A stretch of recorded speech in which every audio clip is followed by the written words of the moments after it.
It was a dry evening in 1873. The air hung heavy with dust, carried in low swirls by the warm wind that slid down from the barren hills. Along the cracked dirt road of a growing frontier town in the Arizona Territory, lanterns flickered to life one by one. Wooden porches creaked under boots, and the quiet murmur of men finishing their work drifted into the twilight. A pair of bat-wing doors swung open slowly, revealing a dimly lit interior and a faint smell of tobacco, leather, and spilled whiskey. The saloon was not grand by modern standards. In fact, it was barely standing. Warped pine boards made up the floor, with a bar counter scratched and stained by years of spilled drinks and impatient fists. Behind it, a wall of dusty bottles caught the lantern light, their contents cloudy, their labels faded. On either side of the room, small wooden tables were scattered about, some tilted on uneven legs. A piano leaned in the corner, half its keys chipped, a thin layer of dust coating its surface. But to the people of the town, and to the travelers passing through, it was a place of life, comfort, and sometimes trouble. In the earliest years of Western expansion, saloons appeared wherever men gathered for work.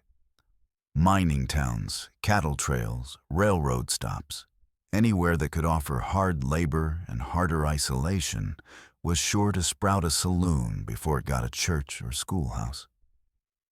The saloon was not just a place for drinking. It was the newsstand, the gambling hall, the post office, and often the only heated shelter in town. For many, it was the beating heart of the settlement. The earliest saloons were nothing more than tents with barrels of whiskey and a plank laid across for a bar. As towns grew, saloons were built from scrap wood and canvas, their appearance shaped more by necessity than design. Still, people came.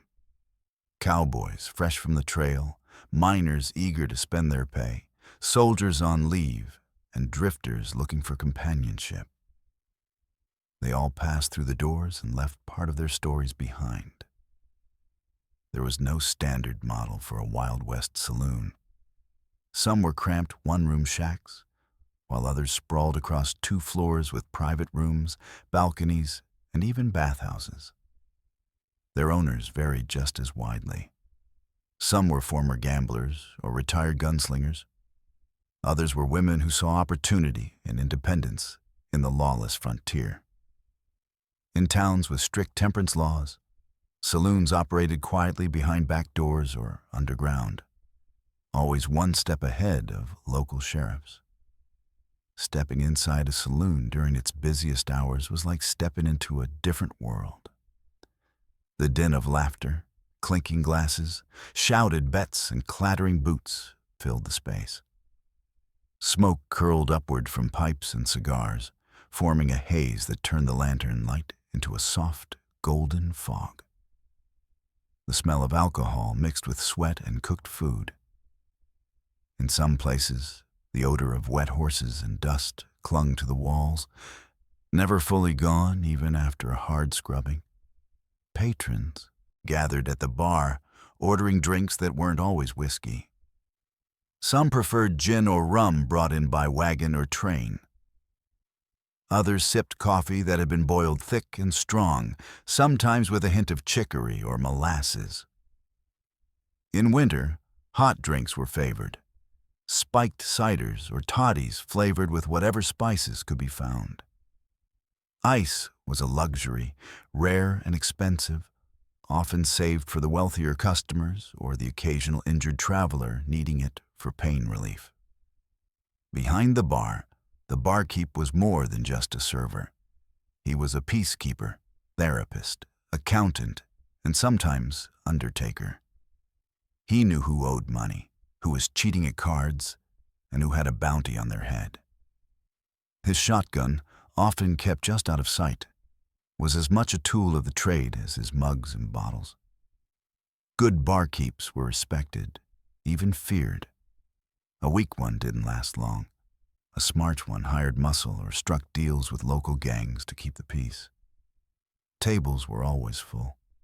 Cards slapped down, coins clinked, and dice rolled.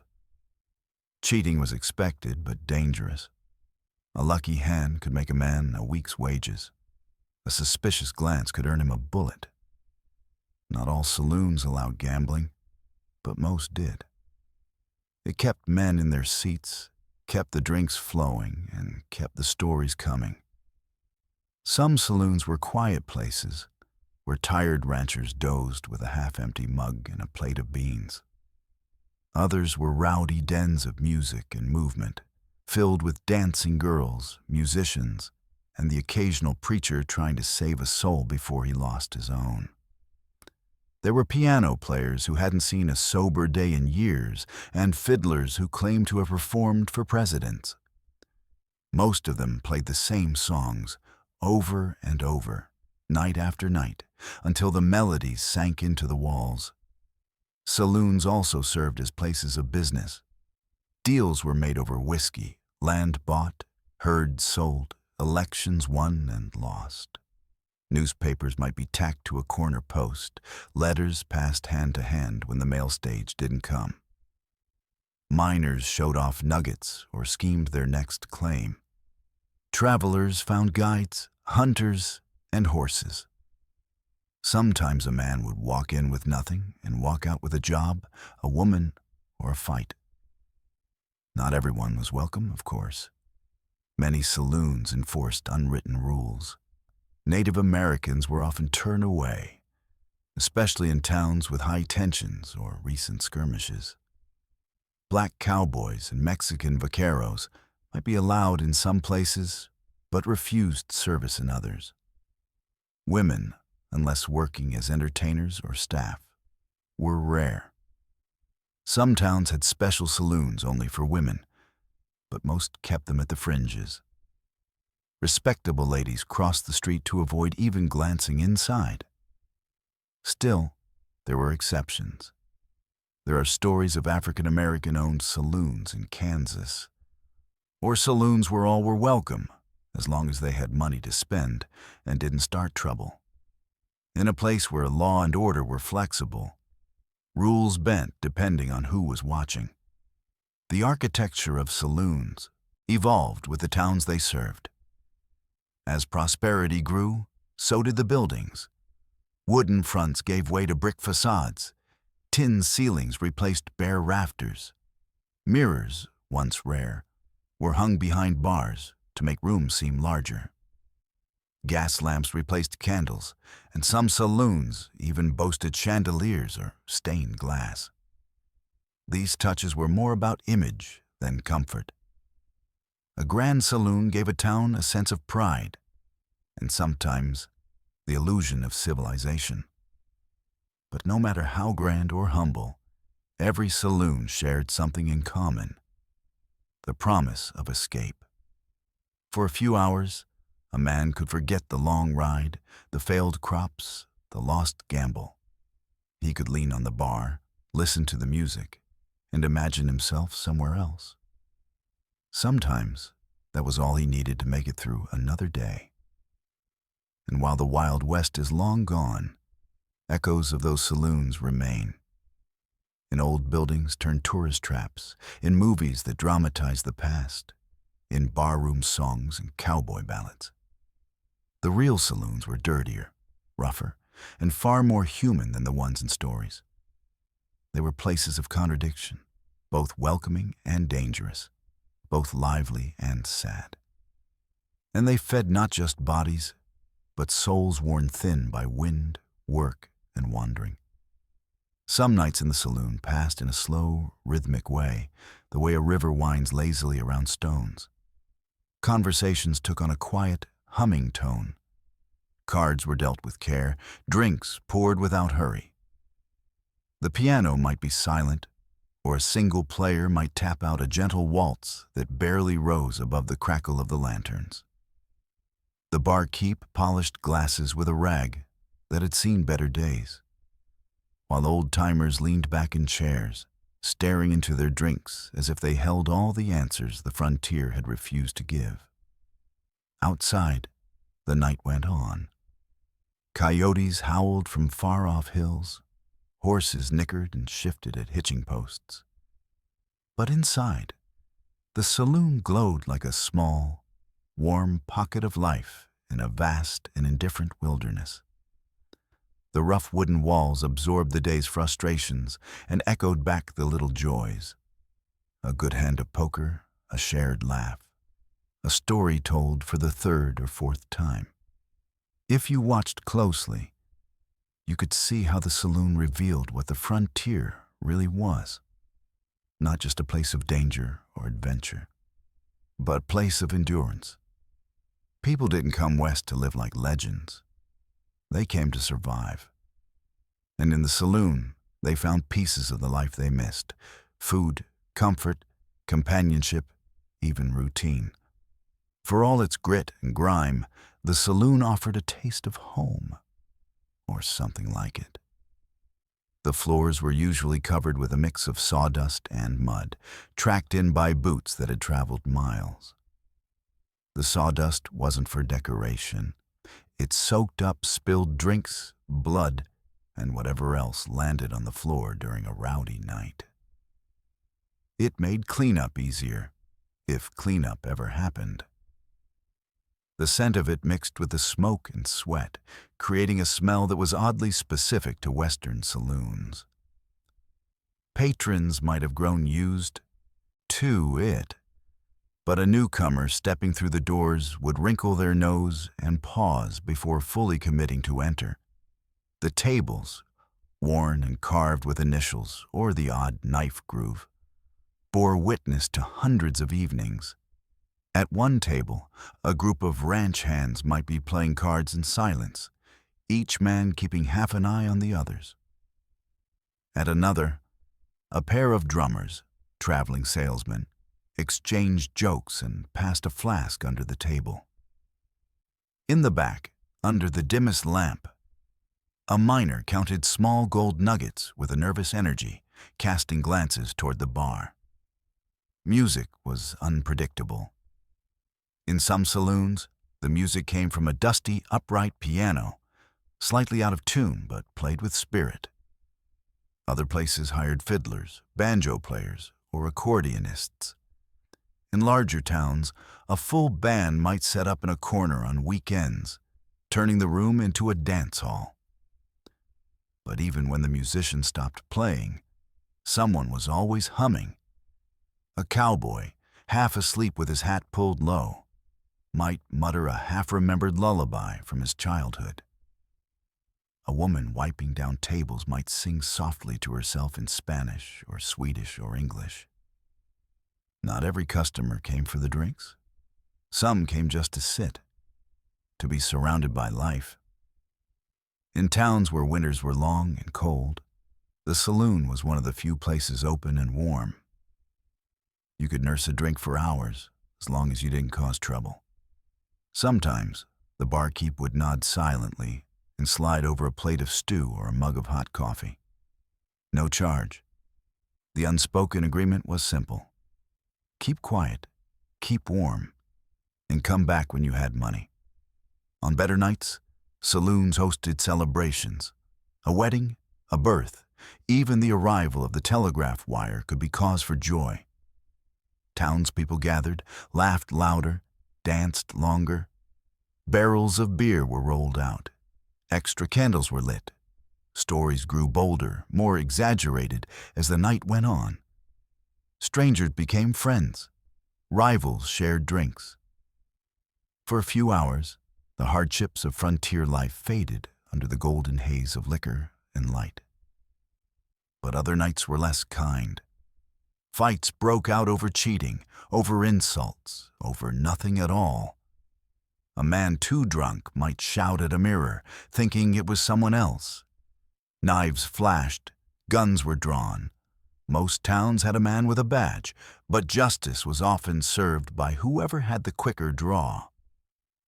Some saloons had signs warning, "No shooting the piano player," half joke, half plea. Blood dried quickly on the floorboards, and by morning, most folks pretended nothing had happened. That was just life on the edge of civilization. Despite the danger, saloons thrived. They offered more than escape. They offered economy. The money made behind those bars helped build towns. Profits funded other businesses, paid for roads, bought supplies. Saloons attracted visitors, travelers, workers. They helped a dusty settlement become a town, then a city. And when law and order caught up, some saloons became restaurants, hotels, or even respectable clubs. Others faded away, their wood reclaimed, their stories forgotten. Of course, the stories didn't stay buried. Writers and filmmakers later turned these saloons into places of high drama and myth. All polished boots, quick draws, and noble heroes. But the real saloons were quieter, slower, full of ordinary people doing their best in a difficult land. Men and women who wanted a warm drink, a dry seat, and a bit of company before sleep. If you listened, really listened, you might hear the stories they left behind. Not the ones shouted over music or carved into tables, but the quiet ones. A whispered goodbye, a song hummed before dawn, a letter read slowly by candlelight. These are the moments that made the saloon what it was.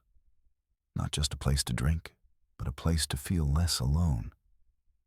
And so, in the long memory of the West, the saloon endures. Not just as a building, but as an idea. A place where strangers met, where friends reunited, where lives changed in the space of a drink. A place of both wildness and warmth. A place that gave shape to the chaos of the frontier.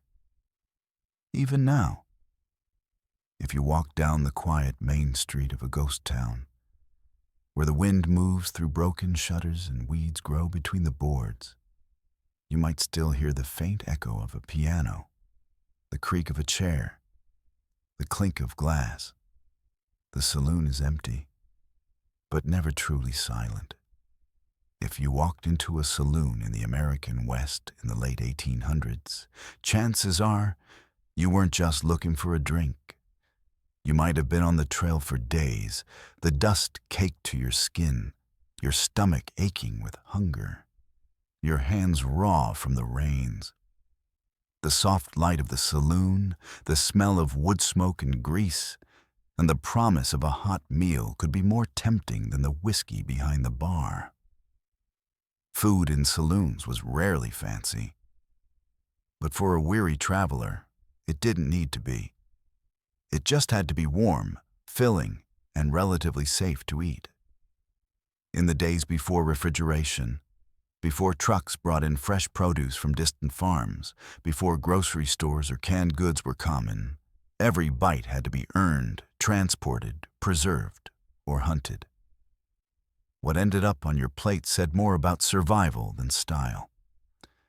The most common saloon meals were simple, heavy, and carb-loaded. Beans, for example, were everywhere. Pinto beans, navy beans, black beans, boiled, baked, or stewed. Cheap, easy to store, and packed with protein, beans were the backbone of many meals.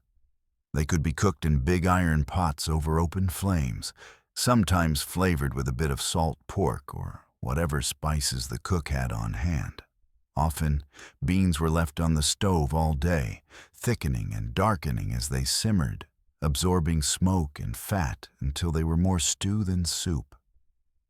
Meat was another staple, when it was available. Salt pork was the most reliable. It could be packed into barrels and shipped long distances without spoiling. It was fatty, salty, and sometimes tough. But it provided the calories that frontier workers needed. Cooks would chop it into bits, fry it with beans, or toss it into cornbread batter. In towns with access to cattle or game, beef or venison might show up on the menu. But meat was expensive. and a good cut was rare. Often, what passed for steak in a saloon was thin, gristly, and cooked to the edge of leather on a skillet blackened from years of use. Biscuits were common too, not the fluffy kind you might imagine, but dense, rough, and often slightly burnt. Made from flour, baking soda, lard, and water, they were a cook's quick solution for bread. These biscuits were baked in cast-iron pans or Dutch ovens buried in coals. When fresh, they were warm and hearty. When a day old, they were best dipped in coffee or gravy to soften them. Coffee itself was essential. It was brewed strong and dark, boiled in metal pots until thick and slightly bitter. Sometimes it had eggshells, or even raw eggs tossed in to clarify the brew. It might be flavored with chicory or sweetened with molasses if sugar was scarce. It was served in dented tin mugs, hot enough to burn your fingers. For many, coffee was more important than food, a way to stay awake, stay alert, or simply stay warm. One of the more surprising staples was dried fruit, especially apples and peaches. These were often shipped in by barrel from the east and used in pies or stewed into soft, sweet mush served with biscuits. Pie was a favorite dessert in many saloons, not because it was fancy, but because it used simple, shelf-stable ingredients. Apple pie, peach cobbler, even vinegar pie, all made appearances, depending on what was available. Chili also made its mark. In places like Texas, a bowl of chili con carne, meat, beans, peppers, and spices, was both cheap and filling. It was often served with cornbread or tortillas, depending on the local influences. Some saloons specialized in their chili, boasting secret recipes or daring customers to finish a full bowl. The heat wasn't just for flavor. It helped mask the taste of older ingredients. In more diverse areas of the West, especially near the borderlands or towns with large immigrant populations, the food began to reflect that. Chinese railroad workers brought stir-fried noodles and rice dishes. Mexican vaqueros introduced tamales, enchiladas, and rich stews like pozole. German and Czech immigrants baked dark breads and sausages. Scandinavian cooks made pickled vegetables and dried fish. These influences mixed and shifted with each town's makeup, and though many saloons stuck to the basics, others embraced the changing palate. Vegetables were rare and highly seasonal. Fresh greens, carrots, onions, or squash only appeared when gardens flourished, usually spring through early fall. In winter, vegetables meant pickles, dried legumes, or root-cellared items like potatoes. Some cooks got creative, stretching what they had with gravy or flour to make soups and stews. The quality varied. One bowl might be comforting, the next nearly inedible. Still, it was food, and people ate what they could get. Eggs were a treasure. If the town had chickens, and if those chickens were laying, eggs might find their way into breakfast plates, fried, scrambled, or added to flapjack batter. More often, they were saved for baking.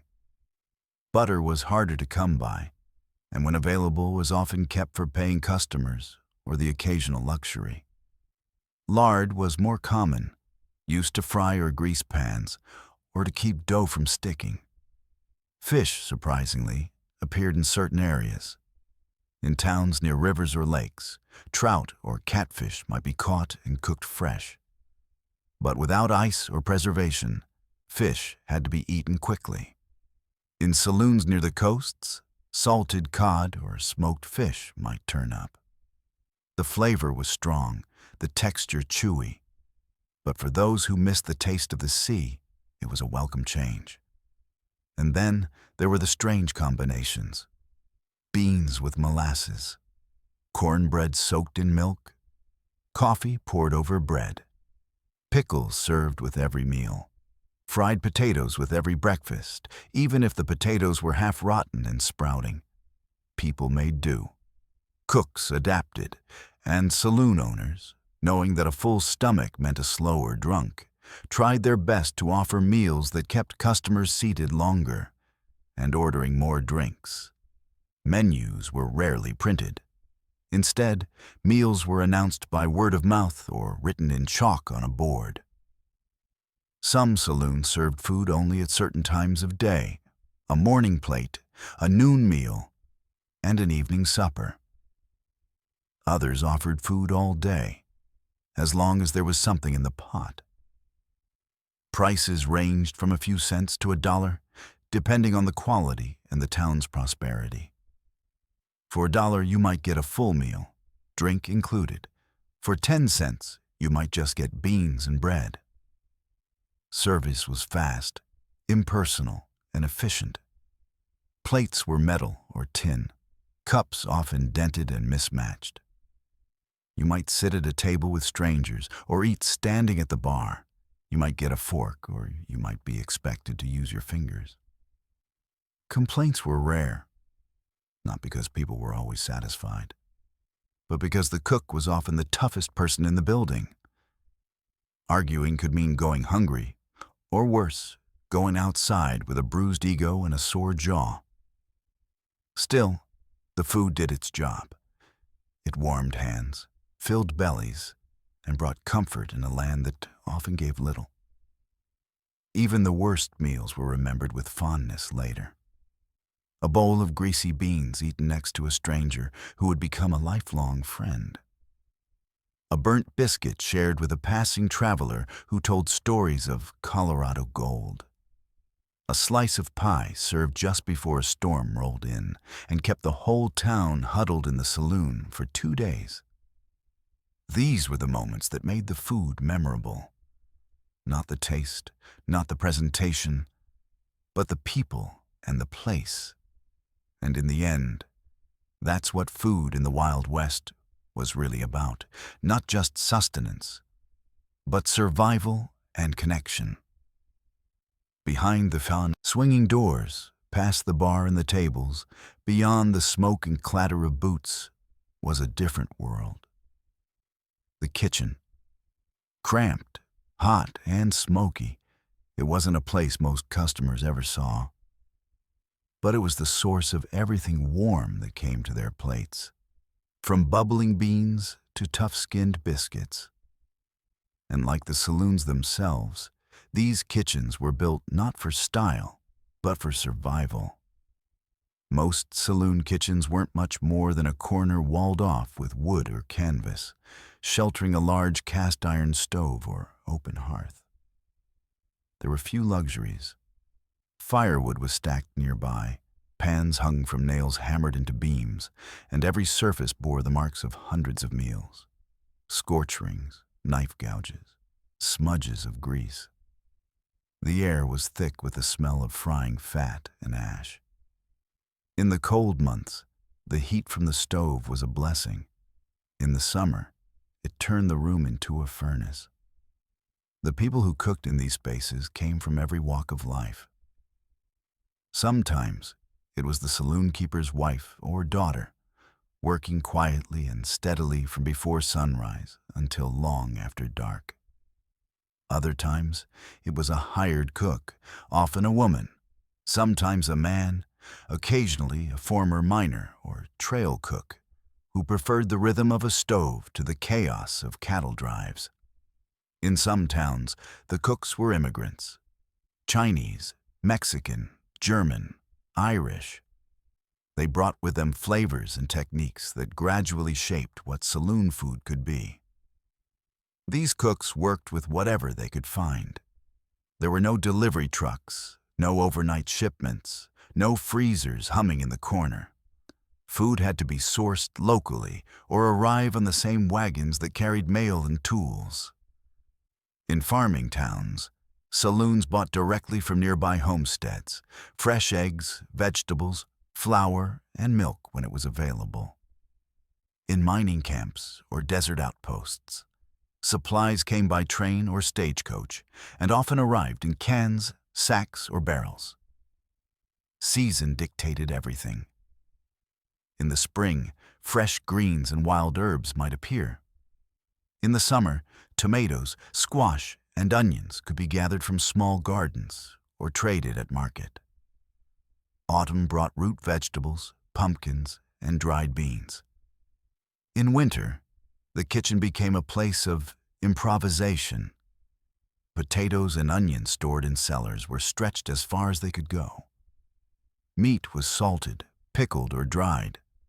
Bread was made from older flour, its texture dense and flat.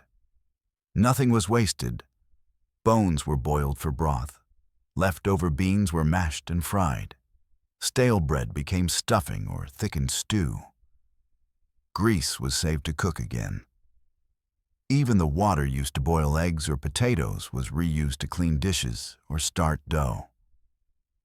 A good cook could turn a scrap of bacon, a handful of flour, and a pinch of salt into something that felt like a full meal. That skill, more than any recipe, was what kept saloons in business. Food preparation was constant. Breakfast started early, coffee brewed by lantern light, flapjacks flipped on a griddle, eggs cracked with one hand while bacon sizzled in a pan. The morning rush might include cowboys heading out to ride fences or travelers hoping to catch the next coach. After that came the steady work of lunch, chopping vegetables, mixing batter, stirring beans, checking the coals. Supper was the biggest meal and often the most chaotic. People came in tired, hungry, and eager to fill up. Orders came fast. Plates disappeared quickly. And when the saloon was full, the kitchen became a rhythm of ladles, knives, and smoke. Every cook had their specialties.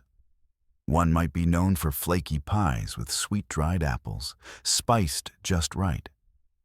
Another might make a stew so thick a spoon could stand in it. Some cooked fast and hot, eggs that cracked and fried in seconds, beans bubbling over in cast iron pots. Others worked slow and careful, layering flavor with onions browned just right and spices toasted in the pan before the broth went in. But no matter how good the food, the kitchen was rarely praised. Most customers didn't ask who cooked the beans or where the biscuits came from. If the food was hot, cheap, and didn't make them sick, that was enough. Compliments were rare. Thanks were rare. Cooks, like barkeeps, were often invisible unless something went wrong.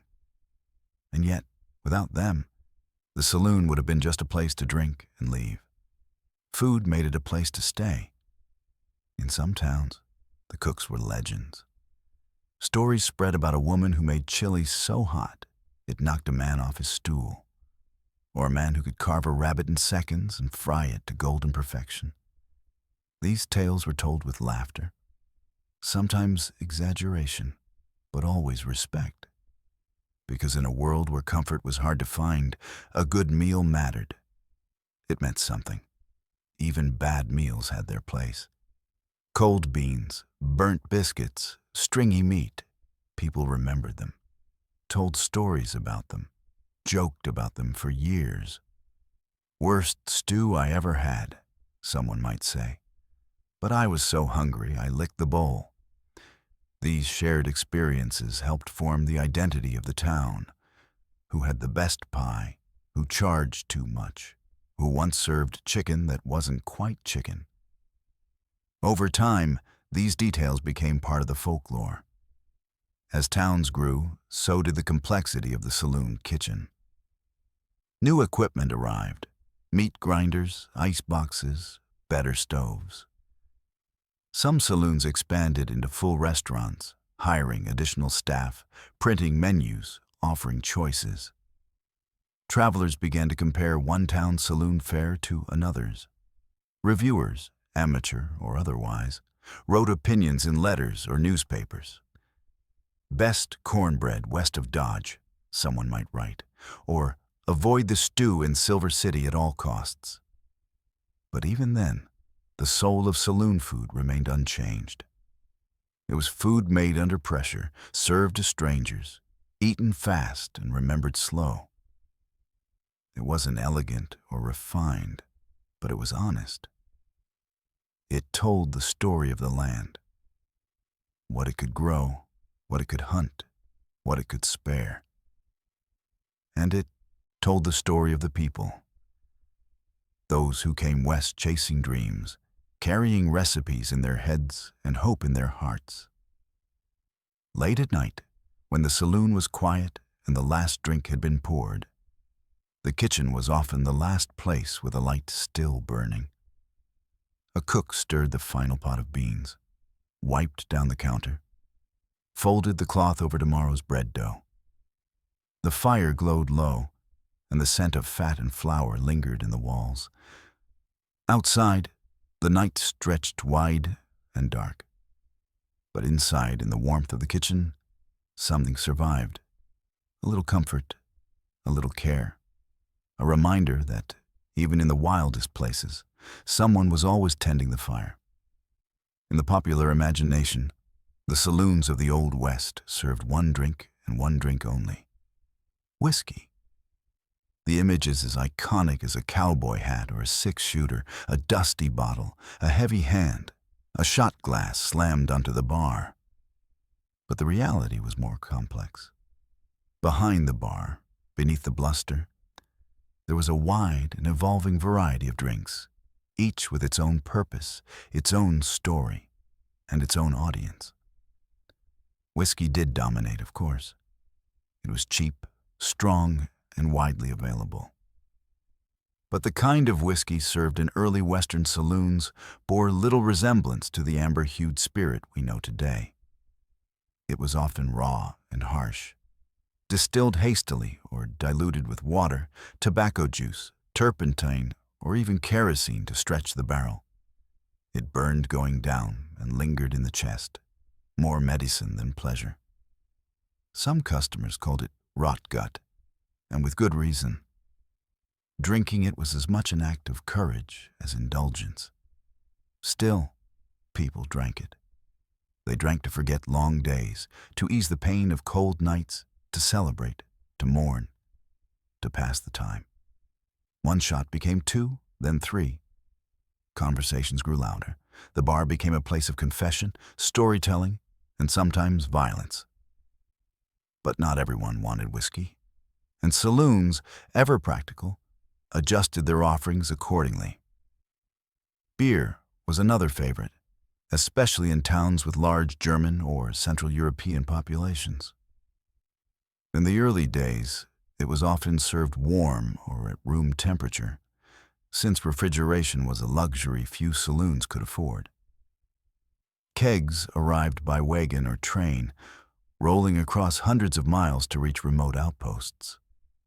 Some towns brewed their own, using local ingredients and whatever equipment they could cobble together. The result was beer that varied widely in flavor, clarity, and strength. But it was familiar, filling, and usually cheaper than whiskey. By the 1880s, with the expansion of railroads and ice houses, beer became easier to preserve and serve cold. Larger breweries in the East, like Anheuser-Busch, began to ship their products westward in insulated rail cars packed with ice. Bottled beer entered the picture as well, often stored in cellars or behind the bar, ready to be poured for customers who wanted something gentler than hard liquor. A cold beer on a hot day was a rare luxury, and one that could make a saloon's reputation. Then there were the mixed drinks, not as common as in urban salons, but present all the same. A cowboy might not ask for a martini, but he might accept a whiskey punch or a gin sling if someone else was buying. Bartenders, known for their adaptability, learned how to make simple cocktails with whatever ingredients they had. Bitters, citrus peels, sugar cubes, and herbs could turn rough liquor into something almost elegant. One drink that stood out was the Stone Fence, a simple mix of whiskey and hard cider, both cheap and easy to find. Others included spiked lemonade, toddies made with sugar and boiling water, and the occasional flip, a drink made with rum, beer, sugar, and a hot iron plunged in to froth the mix.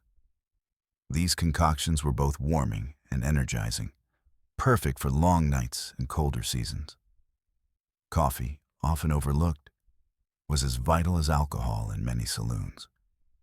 It was brewed continuously, day and night, sometimes so strong a spoon could stand up in it. Patrons drank it black, often with a bite of bread or a pinch of sugar if they could afford it. In some places, a saloon would offer a free cup of coffee with a meal or with the purchase of a drink, knowing it kept customers awake and drinking longer. It was the drink of cowhands up before dawn, gamblers trying to stay sharp, and bartenders nursing a headache from the night before. Tea also made an appearance, though less often. It was more common among female patrons or in saloons with a more refined air. Mint tea, wild herb teas, and black tea imported from China or England were sometimes offered in small, porcelain cups, a contrast to the dented mugs used for everything else. In some regions, especially where Chinese immigrants lived and worked, tea became a daily habit, served alongside meals or offered in back rooms where gambling or storytelling took place quietly, away from the main bar. Milk was rare, mostly because of the difficulty of keeping it fresh. In towns with dairy farms nearby, it might be available in the mornings or offered as part of a breakfast plate. But it wasn't stored in saloons for long. More often, condensed milk or evaporated milk was kept on hand, shelf-stable, sweetened, and used to soften strong coffee or pour over bread pudding. Children, when they were allowed inside, might be given a small cup with syrup or sugar mixed in. Saloons also served non-alcoholic drinks for those who didn't or couldn't drink liquor. Lemonade, often made with dried or preserved lemons, was a popular summertime refreshment. Sarsaparilla, a root-based soda with a spicy, herbal flavor, was sold by the bottle and marketed as a tonic. So too was birch beer and other health drinks made from roots, herbs, and carbonated water. These were the energy drinks of their day, sometimes bubbly and sweet, sometimes bitter and medicinal, always promising to cure what ailed you. In saloons that catered to travelers and long-term boarders, a wider range of beverages might be stocked. Brandy, port wine, or even champagne made appearances at celebrations or holidays. Some railroad towns with wealthier clientele offered imported liqueurs or specialty spirits. These bottles sat on the highest shelves behind the bar, gathering dust, their labels foreign and ornate. They were brought down only for special guests, or for those who could afford to order without asking the price. And in the back rooms, away from the bar, there were homemade brews, moonshines and corn liquors distilled in secret, passed around in unlabeled jugs or hidden under coats. Some were smooth and clever, made with care by experienced hands. Others were dangerous, barely drinkable, with a burn that lingered long after the flavor faded. But they were cheap, unregulated, and often beloved for their potency. The variety of drinks mirrored the diversity of people who came west. Cowboys and cattlemen drank quickly and without fuss. Gamblers and showmen preferred their drinks with a bit of flair. Miners ordered strong spirits to chase away the cold of underground work. Immigrants drank what reminded them of home: schnapps, sake, pulque, or wine. Soldiers drank for courage or to forget. And bartenders, ever adaptable, kept bottles ready for all of them. Saloons often displayed their drink options in full view. Bottles lined shelves, arranged in a kind of dusty rainbow. Kegs stood behind the bar, their spouts sticky with overpour. Glasses were cleaned quickly, often just rinsed in a bucket and wiped with a towel that had seen better days. Cleanliness was relative, and most patrons didn't expect much. A chipped glass was fine, as long as the drink inside was strong. Drinking culture in the saloon was both social and solitary. A man might come in and sit quietly at the end of the bar, nursing one drink all evening. Another might arrive with friends, order a round, and launch into a loud story about the last cattle drive. Fights could start with a toast or end with one. People drank for reasons they didn't always say out loud: to celebrate a birth, to mourn a death, to mark the end of something or the beginning of something else. And behind every drink was a story. A bottle brought from St. Louis by wagon. A recipe passed down from an Irish grandmother. A homemade brew that tasted like peaches and fire. The drinks of the Wild West weren't just fuel. They were tradition, invention, and reflection. They connected people to places they'd left behind or places they hoped to reach.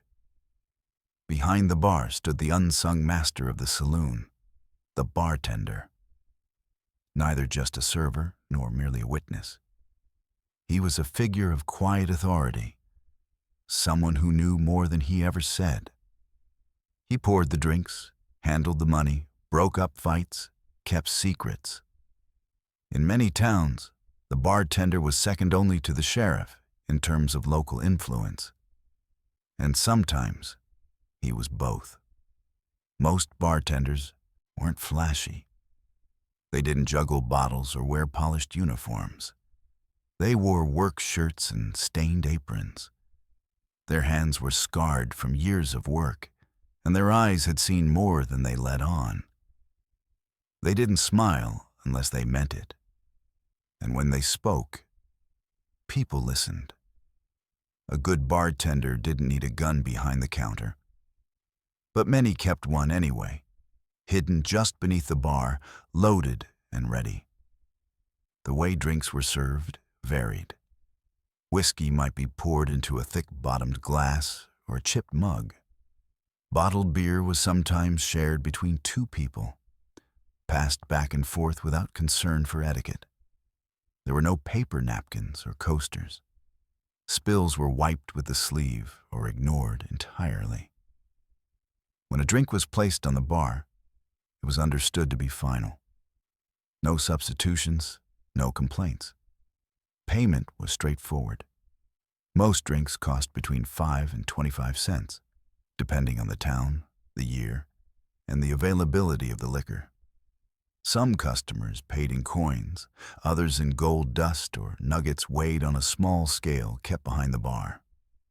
A lucky poker hand could buy the next round. A handshake, a promise, or a favor might be enough for a drink on credit. But only once, and never twice without trouble. Tipping wasn't common in the way we know it now. If a man appreciated a drink or the service, he might toss a coin on the bar and nod once. A bigger tip might come after a night of successful gambling or in celebration of a personal win. Bartenders remembered generosity. They also remembered disrespect. A rude customer might find his glass mysteriously empty more often, or his presence less welcome over time. Etiquette at the bar was mostly unspoken, but it mattered. You didn't crowd the man next to you. You didn't ask too many questions. You didn't touch anyone else's drink. You waited your turn, paid your share, and nodded your thanks. There was an order to things, and those who violated it learned quickly, often with bruises or broken teeth. Respect went further than gold, and regulars were quick to defend their favorite bartender from abuse. Some bartenders developed signature pours or house specials. A cowboy cocktail might be nothing more than two kinds of liquor in the same glass. A prairie punch might include sugar, lemon peel, and whatever fruit was on hand. Few drinks had exact recipes. Measurements were rough, taste was relative, and strength was a point of pride. A good bartender remembered who liked their whiskey watered down, who preferred it with coffee, and who never touched alcohol at all. Bar tricks and games weren't uncommon.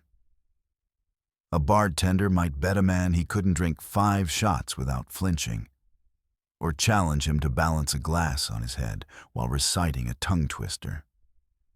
These small performances passed the time, entertained the crowd, and kept people drinking.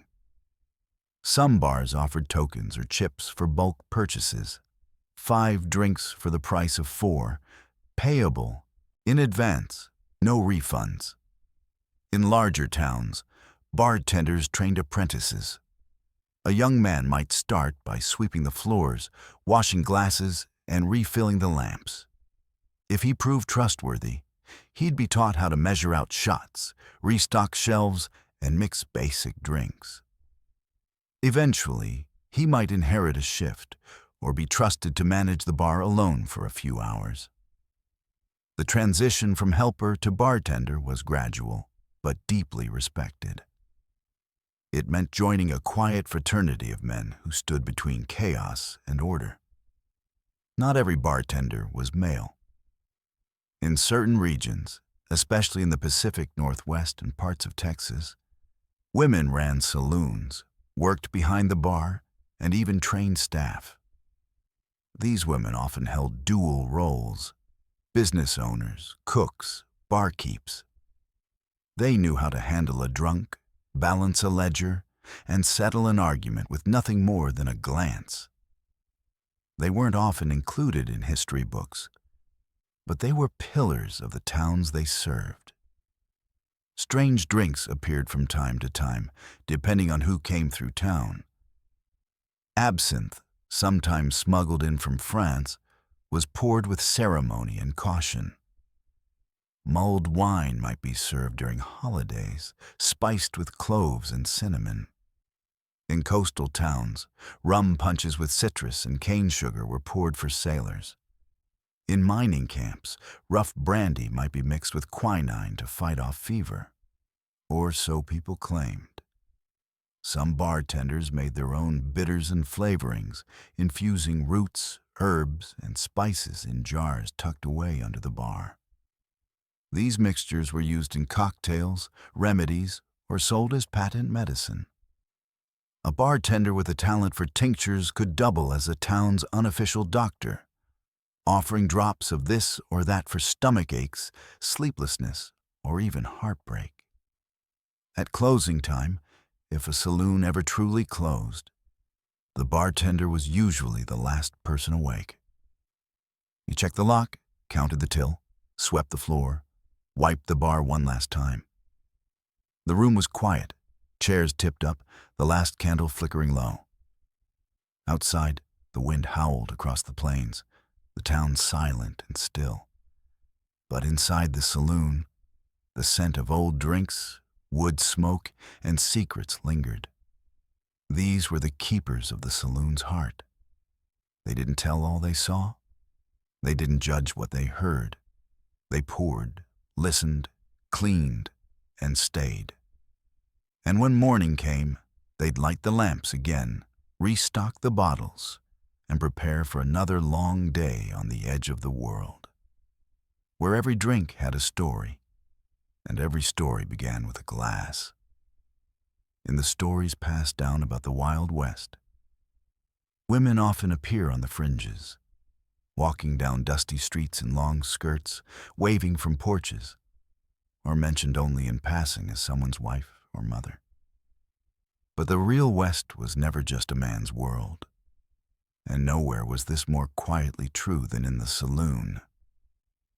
though saloons were often thought of as male territory, loud, smoky, filled with gambling, drinking, and brawling. Women were there from the beginning, sometimes in plain sight, sometimes behind the scenes, sometimes running the whole operation.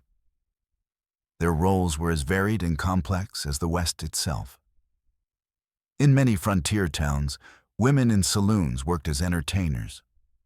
They were singers, dancers, piano players, and actors. They arrived in dusty wagons or by rail, lured by the promise of work, a roof over their heads, or simply the hope of something better than what they had left behind.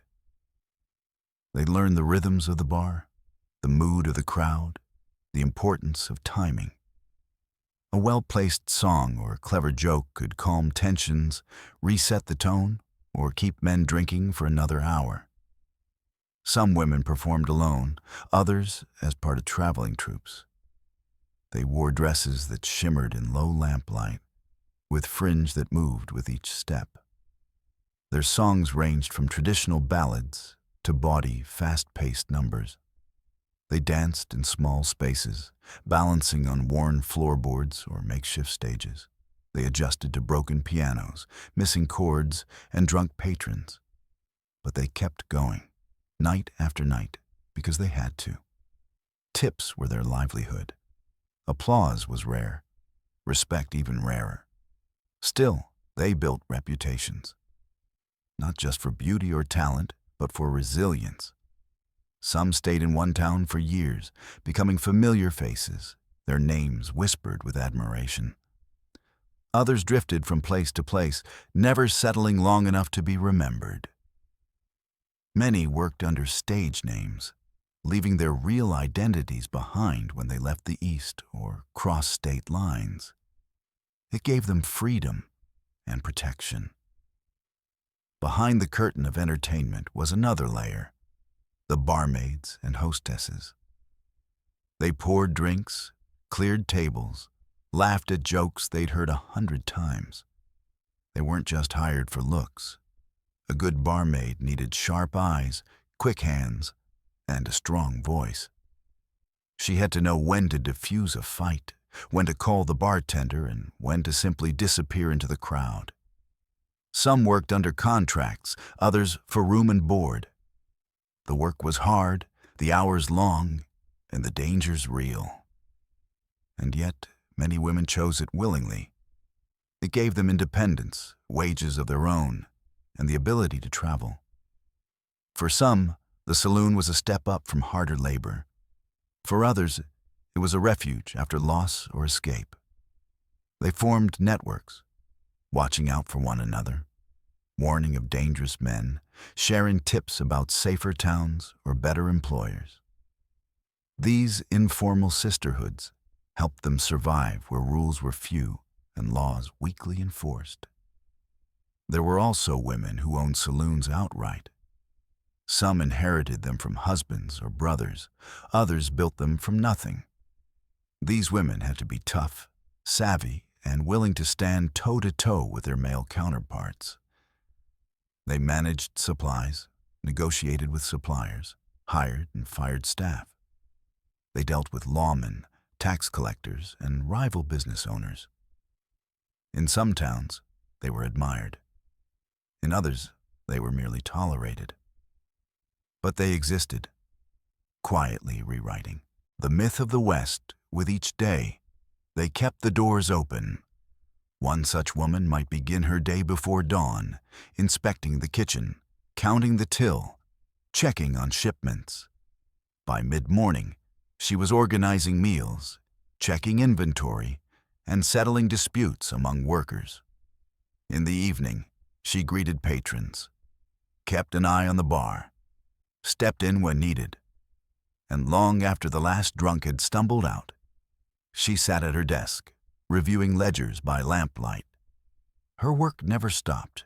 Her presence was constant. Some women took ownership in more symbolic ways.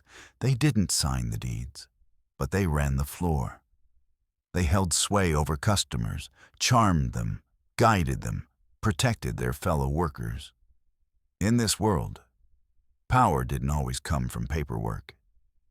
It came from knowing people, who they were, what they wanted, what they feared. And many women in saloons knew more about the towns they worked in than the men who governed them. Of course, there was another group of women associated with saloons: sex workers. Their presence has been sensationalized in stories and film, often reduced to stereotypes or tragedy.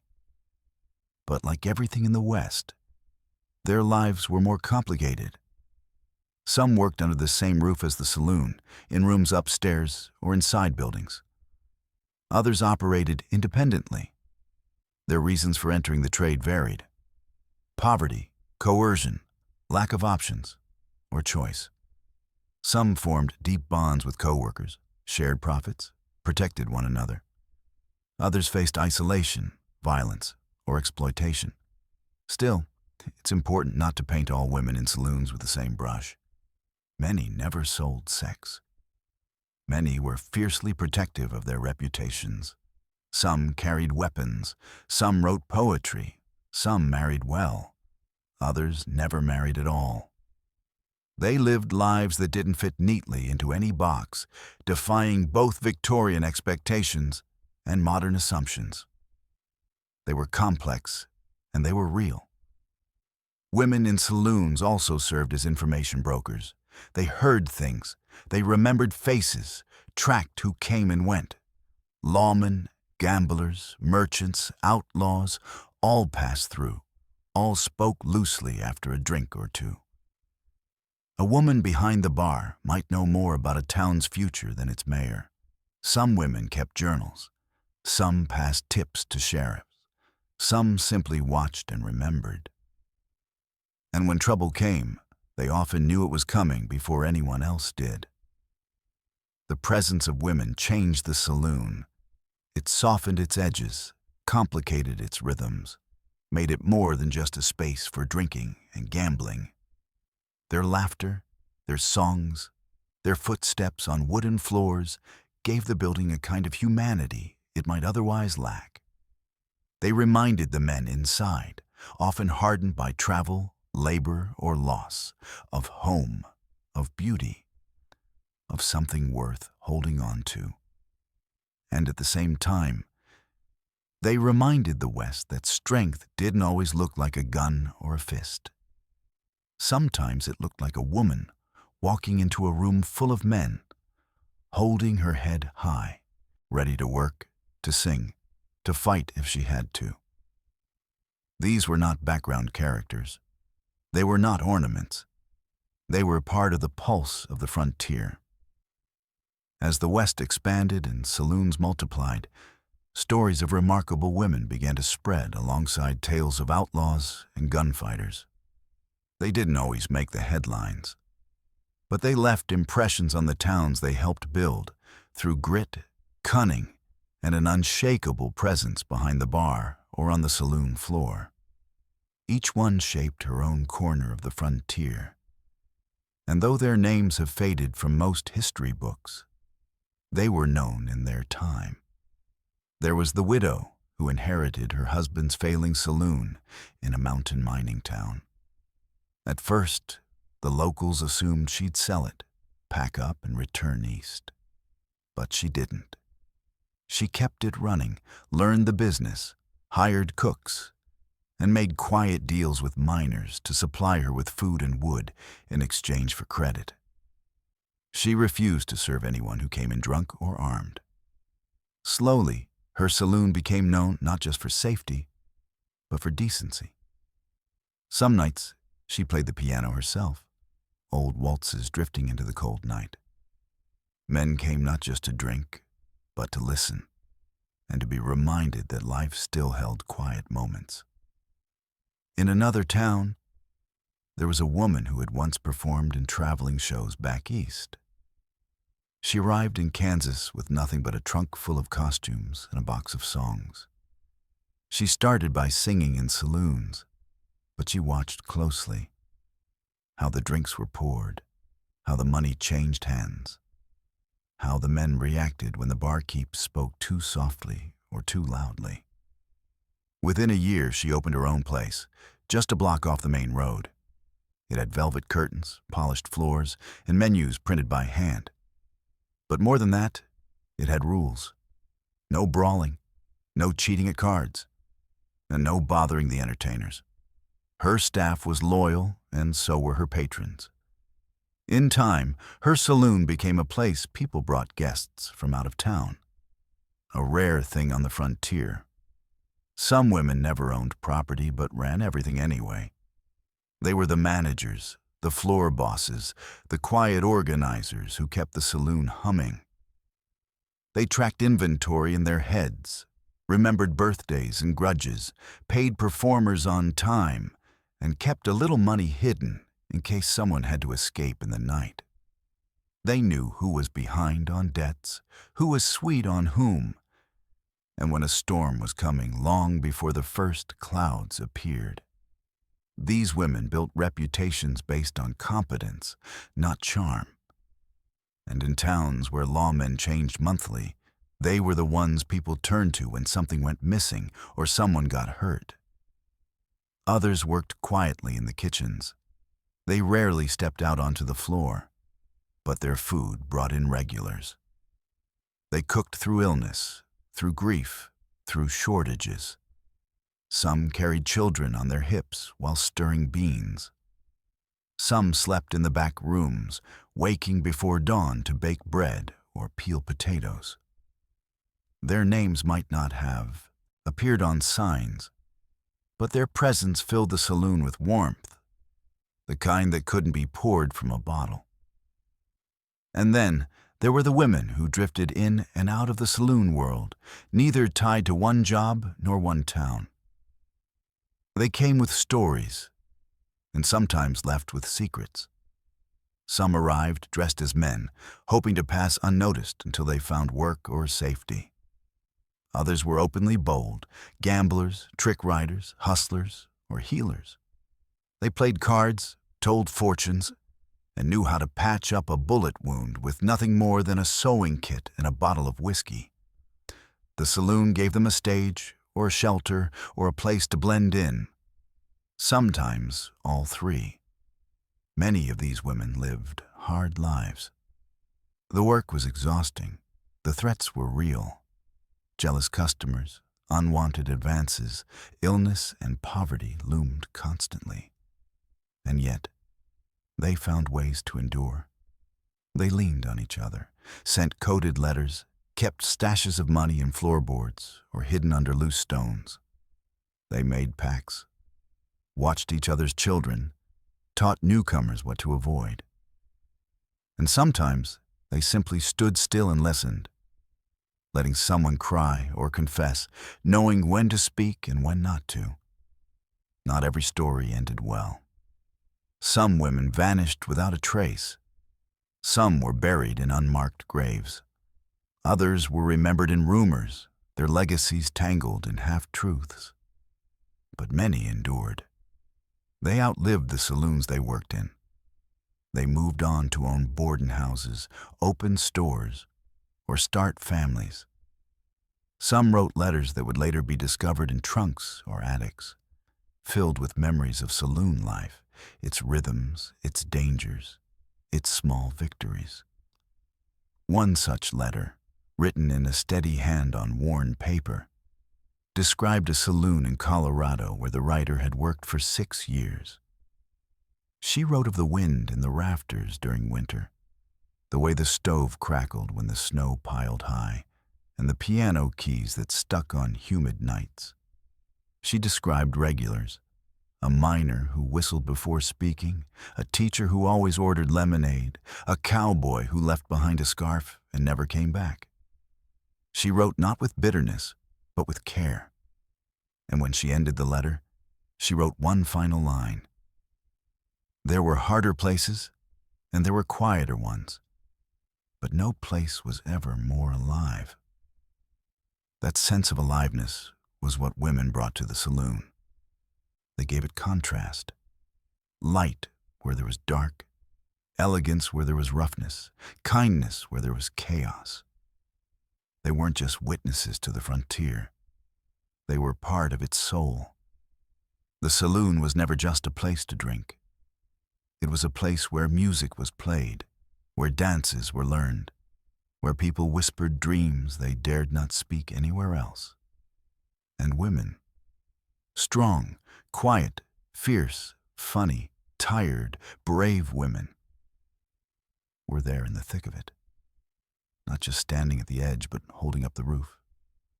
The sound of cards slapping against wood, the clink of coins tossed into a pile. A sharp laugh, a muttered curse, a piano hitting the wrong note, but continuing anyway. These were the sounds of a saloon in full swing, not just a place to drink and eat, but a center of entertainment in towns that often had few other options. When night fell on the frontier, it was the saloon that stayed lit. And it was inside those bat-wing doors that the West came alive. Entertainment in the saloon didn't follow a fixed schedule. It didn't need to. It emerged whenever enough people gathered in one place with a few coins in their pockets and the willingness to lose them. The most common form of saloon entertainment, and perhaps the most enduring, was gambling. Cards were the king of games, particularly poker, which rose to popularity in the mid-1800s and held its throne well into the 20th century. Poker tables were usually simple, round or square, often wobbly, with a few mismatched chairs pulled around them. Games started with a few players and could stretch for hours, even days, depending on who had money, stamina, and luck. There was no dealer with a visor or chip rack. The deck was often greasy from use, and the shuffling quick and practiced. Betting was done with coins, bills, nuggets, or sometimes whatever a man had in his pockets. A watch, a belt buckle, a ring. Other card games included faro, which was immensely popular for a time and easier to learn than poker. In some towns, more complex games like Monte or euchre were played, passed down from immigrants or travelers who had learned them elsewhere. The rules shifted slightly from place to place, just like the language, just like the people. Dice games were just as frequent, though less formal. 2 or 3 men might lean against the bar, rolling dice across a small corner table or even directly onto the floor. They bet on numbers, odd or even highest roll, or invented games on the spot. A pair of dice could turn boredom into tension in a matter of seconds. And like cards, dice had a way of attracting both hope and suspicion. Everyone swore they played fair. Few actually did. Then there was the wheel, roulette or makeshift spinning games cobbled together with wood, nails, and paint. These weren't common in every saloon, but when they appeared, they drew a crowd. People liked the drama, the clicking sound as the wheel slowed, the final drop of the ball. Even those who didn't bet watched closely, drawn in by the illusion of predictability. But gambling wasn't just about the game. It was about the people. The way they watched each other, tried to guess what cards were hidden, listened for hesitation in a bet. There was a rhythm to it all, a quiet strategy mixed with bluff and bravado. Some men came into play seriously, setting down rules, watching the pot. Others played just for fun, losing their pay and laughing about it. Still others played because they had no choice. Debts to settle, favors to repay, or something to prove. Cheating, of course, was common. Marked cards, hidden aces, loaded dice. A man might keep an extra card up his sleeve or signal to a friend across the room. Bartenders learned to watch for these tricks, and so did the regulars. Some saloons turned a blind eye, as long as it didn't cause trouble. Others had zero tolerance. A caught cheat might be thrown out, beaten, or worse. Signs above tables sometimes warned, "No cheating, no excuses, no refunds." And those weren't just for show. Music was the other major form of saloon entertainment. The piano was nearly always present, though its condition varied wildly. Some had missing keys, others hadn't been tuned in years. Still, the sound of those tinny notes was as much a part of saloon life as the smell of smoke or the scratch of chairs on wood. Pianos were played by anyone who could play them. Hired musicians, regulars, traveling performers, or the occasional customer with more fingers than money. Certain songs became standards. Simple, catchy tunes that everyone knew. Waltzes, jigs, folk songs passed down across states and generations. The music might stop for a fight, then pick up again as if nothing had happened. In some places, musicians were paid in drinks. In others, they had a salary and a room upstairs. Some were so beloved that customers came just to hear them, clapping along with the beat or shouting out requests. Dancing followed naturally. The dance floor might be little more than an open space cleared between tables, but that was enough. Men and women twirled in heavy boots and long skirts, kicking up dust. The steps weren't formal, but they were joyous. Reels, two-steps, partner dances that changed with the music and the mood. Sometimes a single fiddler or banjo player provided the rhythm. Sometimes the piano did all the work. Not everyone danced.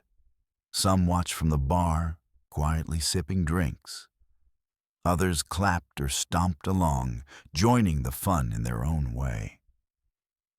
And sometimes, dancing was a performance. Something done by hired entertainers, their movements choreographed to draw attention, earn tips, or distract from the weight of the world outside. Beyond cards, dice, and music, there were other amusements. Storytelling was one. A man might stand on a chair and spin a tale about a bear he'd fought in the hills, or a storm he'd survived alone in the desert. These stories were rarely true, but no one cared. The bigger the lie, the better the entertainment. People shouted, laughed, threw in their own memories, each one bigger than the last. Singing contests, joke duels, even impromptu poetry readings happened in saloons. Not every night, not everywhere. But often enough to remind everyone that entertainment wasn't just about losing money or getting drunk. It was also about connection, about release, about remembering that even in the roughest places, laughter still echoed, music still played, and joy, even brief, could still be found. When a saloon had more space, more money, or more ambition, entertainment moved beyond casual games and spontaneous music. The floorboards became stages, the walls echoed with applause, and for a little while, those seated around tables and bars became an audience. The West, for all its grit and hardship, never lost its appetite for performance. Traveling entertainers often made the rounds of frontier towns. They arrived by stagecoach or rail, carrying trunks full of costumes and props, spreading flyers wherever they went. Some were singers with velvet-lined voices. Others were actors performing short plays or reciting monologues from Shakespeare. The performances weren't always polished, and the venues weren't always ideal. But the crowds came. They filled every corner of the saloon, standing shoulder to shoulder, watching with wide eyes and tired bodies, finally allowed to rest and be entertained. Some saloons became known for their stages. These weren't grand theaters, but raised platforms at one end of the room, sometimes backed by a curtain or decorated with oil lamps and faded bunting. On these stages, men dressed as women and women dressed as men. Dancers performed routines learned in St. Louis or New Orleans. Jugglers and magicians dazzled with coin tricks, sleight of hand, and vanishing acts. If a ventriloquist came through town, he might perform with a homemade dummy in front of miners who'd never seen anything like it. Then there were the singers. Some sang opera in accented English, hoping to bring high art to the saloon floor. Others belted folk ballads or bawdy tavern songs that brought howls of laughter and clapping boots. The best performers knew how to read a room. They shifted their tone to match the mood. Soft and solemn for a quiet night, loud and wild when the crowd was restless. A well-timed song could settle tempers or raise spirits. Music was more than entertainment. It was a kind of saloon diplomacy. Famous names occasionally passed through. Singers who had performed in the East, actors who had tired of the circuit and sought fortune in mining towns, comedians who'd worn out their welcome in more polite cities. Their presence gave a town bragging rights. For months after, people would say, "You should have heard her voice," or "He made the whole room laugh so hard we couldn't breathe." In addition to stage acts, saloons hosted contests of skill and strength. Knife throwing, for instance, was a favorite in towns where hunting was part of daily life. A thick wooden wall might be marked with chalk rings, and participants took turns hurling blades at the target.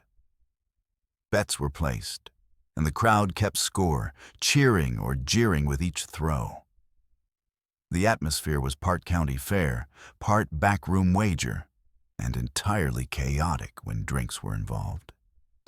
Shooting contests were trickier. Some towns banned them inside for obvious reasons. But in places where space allowed, or where rules were looser, saloons hosted impromptu marksmanship shows. A man might shoot at a tin can balanced on a stool, or fire at cards pinned to a wall. Some even shot the ash from a cigarette held in someone's mouth, though these displays were as dangerous as they were impressive. Accidents happened. Applause was often mixed with held breath. Less dangerous, though no less competitive, were arm wrestling matches. These might start with a challenge shouted across the room and end with a table cleared in seconds, sleeves rolled up, and hands locked in a test of strength. Spectators gathered close, cheering for their favorite. Coins changed hands, drinks were promised. Pride was on the line, and sometimes a rematch was declared before the first contest had even ended. Drinking contests were inevitable. Who could down the most whiskey in one sitting? Who could drink a glass of beer fastest? Who could take 5 shots and still stand? These contests had few rules and fewer prizes. Glory was reward enough, but they also had consequences. Sudden silence, collapsing chairs, or a hasty retreat to the alley out back. Still, they were repeated nightly, always with new challengers and the same result. One of the most curious forms of entertainment came in the form of storytelling duels. 2 men, or sometimes women, would take turns spinning tall tales, each trying to top the other. The stories ranged from near-death experiences to ghostly encounters on the trail. The winner wasn't necessarily the most believable, but the one who held the crowd's attention longest. These performances blurred the line between truth and fiction, and sometimes left the audience wondering what, if anything, had really happened. Over time, these saloon entertainments became the culture of the town. They weren't just distractions, they were events. People planned their evenings around them. A new act arriving in town was talked about for days. The saloon became a gathering place, not just for the rough and the restless, but for families, travelers, and anyone craving something more than the daily grind. In some towns, saloon entertainment expanded beyond the building's walls. Outdoor dances were held on raised platforms under strings of lanterns. Entire blocks might be roped off for festivals. Entertainers performed in the open air, voices rising into the night sky as children ran between tables and neighbors leaned close to talk over the music. These nights were remembered long after the entertainers had moved on, woven into the town's history and identity. The entertainers themselves were often drifters. They traveled light, slept where they could, and worked for food, drink, and a small share of the door. They formed bonds quickly, with each other, with staff, with loyal fans. But they rarely stayed. Their work was the road, the performance, the applause. And when they left, they carried stories with them, adding each town's laughter to their growing collection of memories. The best saloons understood the value of entertainment, not just as a moneymaker, but as a lifeline. In a place where life was hard, unpredictable, and often lonely, a few minutes of music or laughter could change everything. It gave people something to look forward to. It softened sharp edges. It reminded everyone that the frontier wasn't just about survival. It was also about living. There was a moment just after sundown when a saloon could feel like the safest place in town. The lanterns were lit, the piano was playing, and the scent of stew or roasting meat drifted from the kitchen. Boots tapped on the floor, coins clinked, laughter rose. But under that warmth, just beneath the surface, there was always something else. Tension. Because in the West, even the friendliest saloon could turn dangerous in a heartbeat. Saloons were crossroads. They pulled in everyone: cowboys, gamblers, outlaws, lawmen, drifters, settlers. People on the move, people with pasts, people with something to prove. And when you mix liquor, pride, and exhaustion, the results could be explosive. Most nights passed without incident. But the nights people remembered, the ones they told stories about for years, were the ones when things went wrong. A typical argument might start small: a misunderstanding over a poker hand, a spilled drink, a joke taken the wrong way. Voices rose, chairs scraped back, hands hovered near belts. The bartender, always alert, watched with narrowed eyes. Sometimes all it took was a steady voice, a quiet warning, to calm things down. But other times, it didn't matter.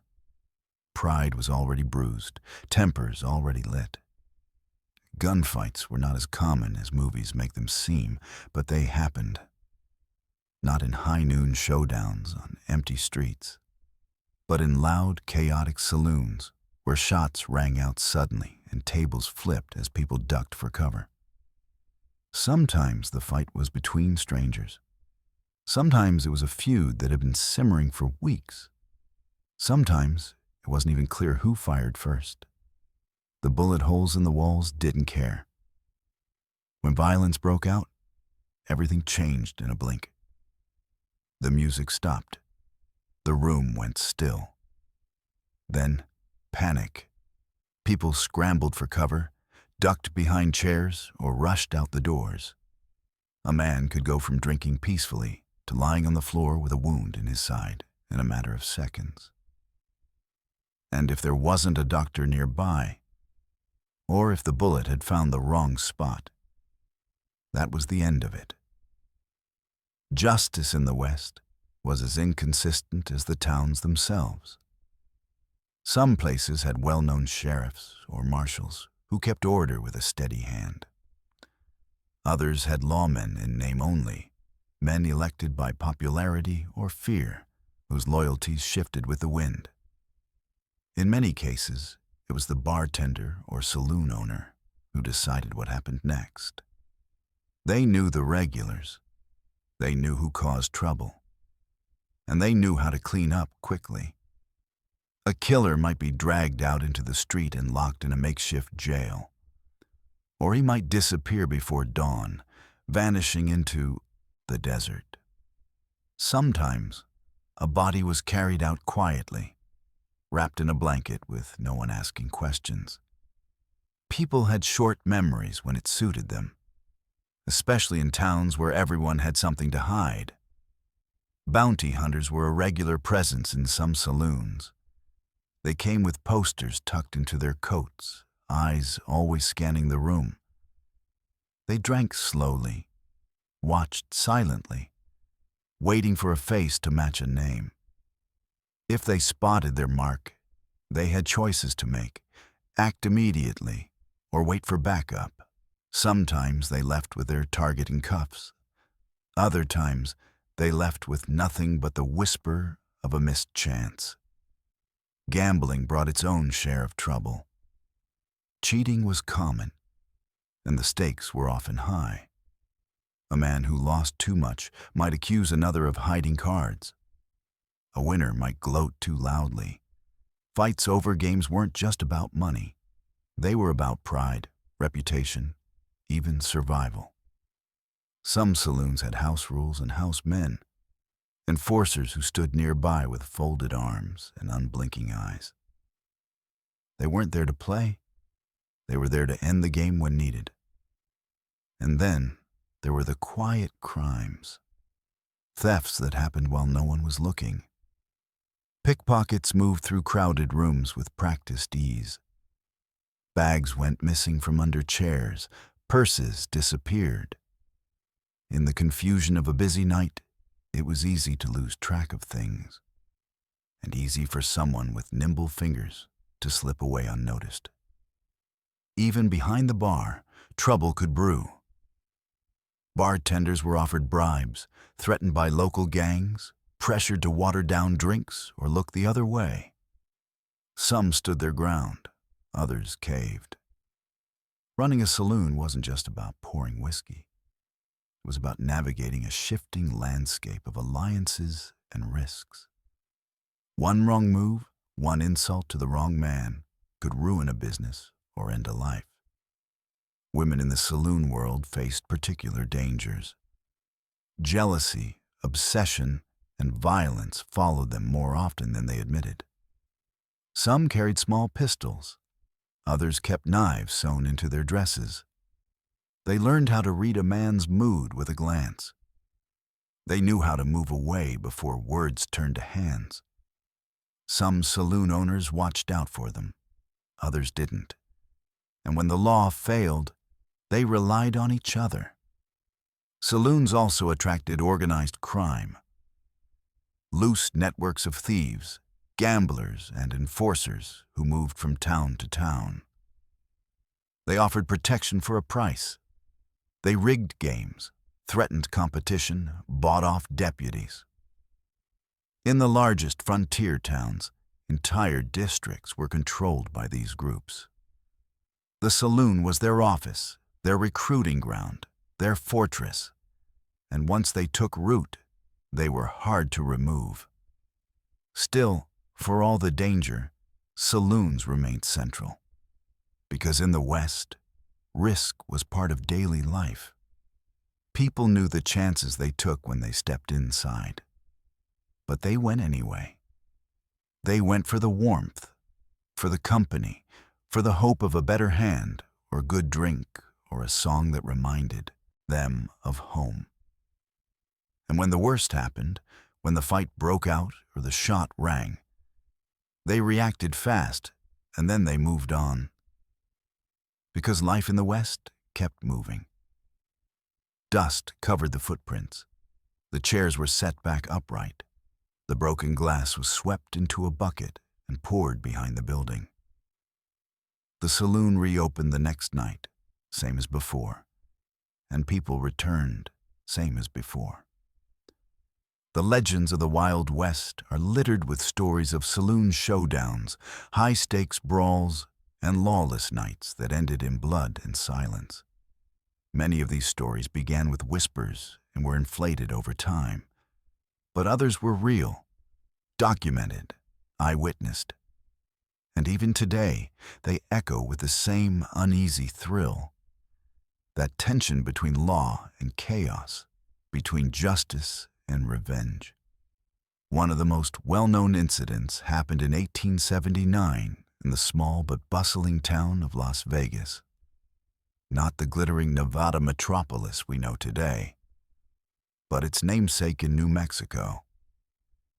A notorious gambler and gunman, known only as Hoodoo Brown, had built a network of control that ran through the local saloons.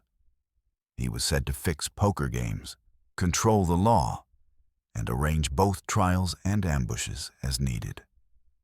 His reign was short, but deadly. When the townsfolk finally revolted, they didn't arrest him. They chased him out, vanishing him into the wilderness. His saloon empire crumbled, but the stories lingered. Of dark deals made behind swinging doors and the fear he left behind. In Dodge City, Kansas, one of the rowdiest and most storied frontier towns, saloons lined the infamous Front Street. This was the stomping ground of legendary lawmen like Wyatt Earp and Bat Masterson, men who walked into saloons not for drinks, but for justice, with revolvers at their sides and reputations to uphold. They knew violence could erupt at any moment, and they walked into it like men stepping into rain. Calm, steady, and unflinching. One of the most documented incidents took place in a saloon called the Long Branch. A disagreement between two cattlemen turned into a full-blown standoff. Words turned to shouts. A hand twitched toward a holster. Shots fired. One man died instantly. The other collapsed a few steps later. It was over in seconds. The sheriff arrived after the smoke had cleared. He asked a few questions, nodded once, and the bodies were carried out. No charges were filed. Everyone said the fight had been fair. And the piano started playing again by sunset. In Tombstone, Arizona, the saloons of Allen Street saw more than their fair share of trouble. This was the home of the famous Earp-Clanton feud, which culminated not in a saloon, but at the OK Corral. Yet it was inside the Crystal Palace and other saloons where the tensions boiled. Wyatt Earp himself worked security in one of those establishments, and the bar rooms became places of whispered plans, nervous meetings, and dangerous glances. Gunmen drank side by side, never quite relaxing. A single misstep could be fatal. Some saloons gained reputations for being unlucky. In Leadville, Colorado, a saloon known as the Silver Dollar reportedly saw 6 shootings in 2 years, each sparked by gambling disputes or jealousy. Patrons began avoiding a certain corner table, claiming it was cursed. Others asked for drinks in bottles, not glasses, because too many shattered mugs had been used as weapons. In smaller towns, justice was often handled directly.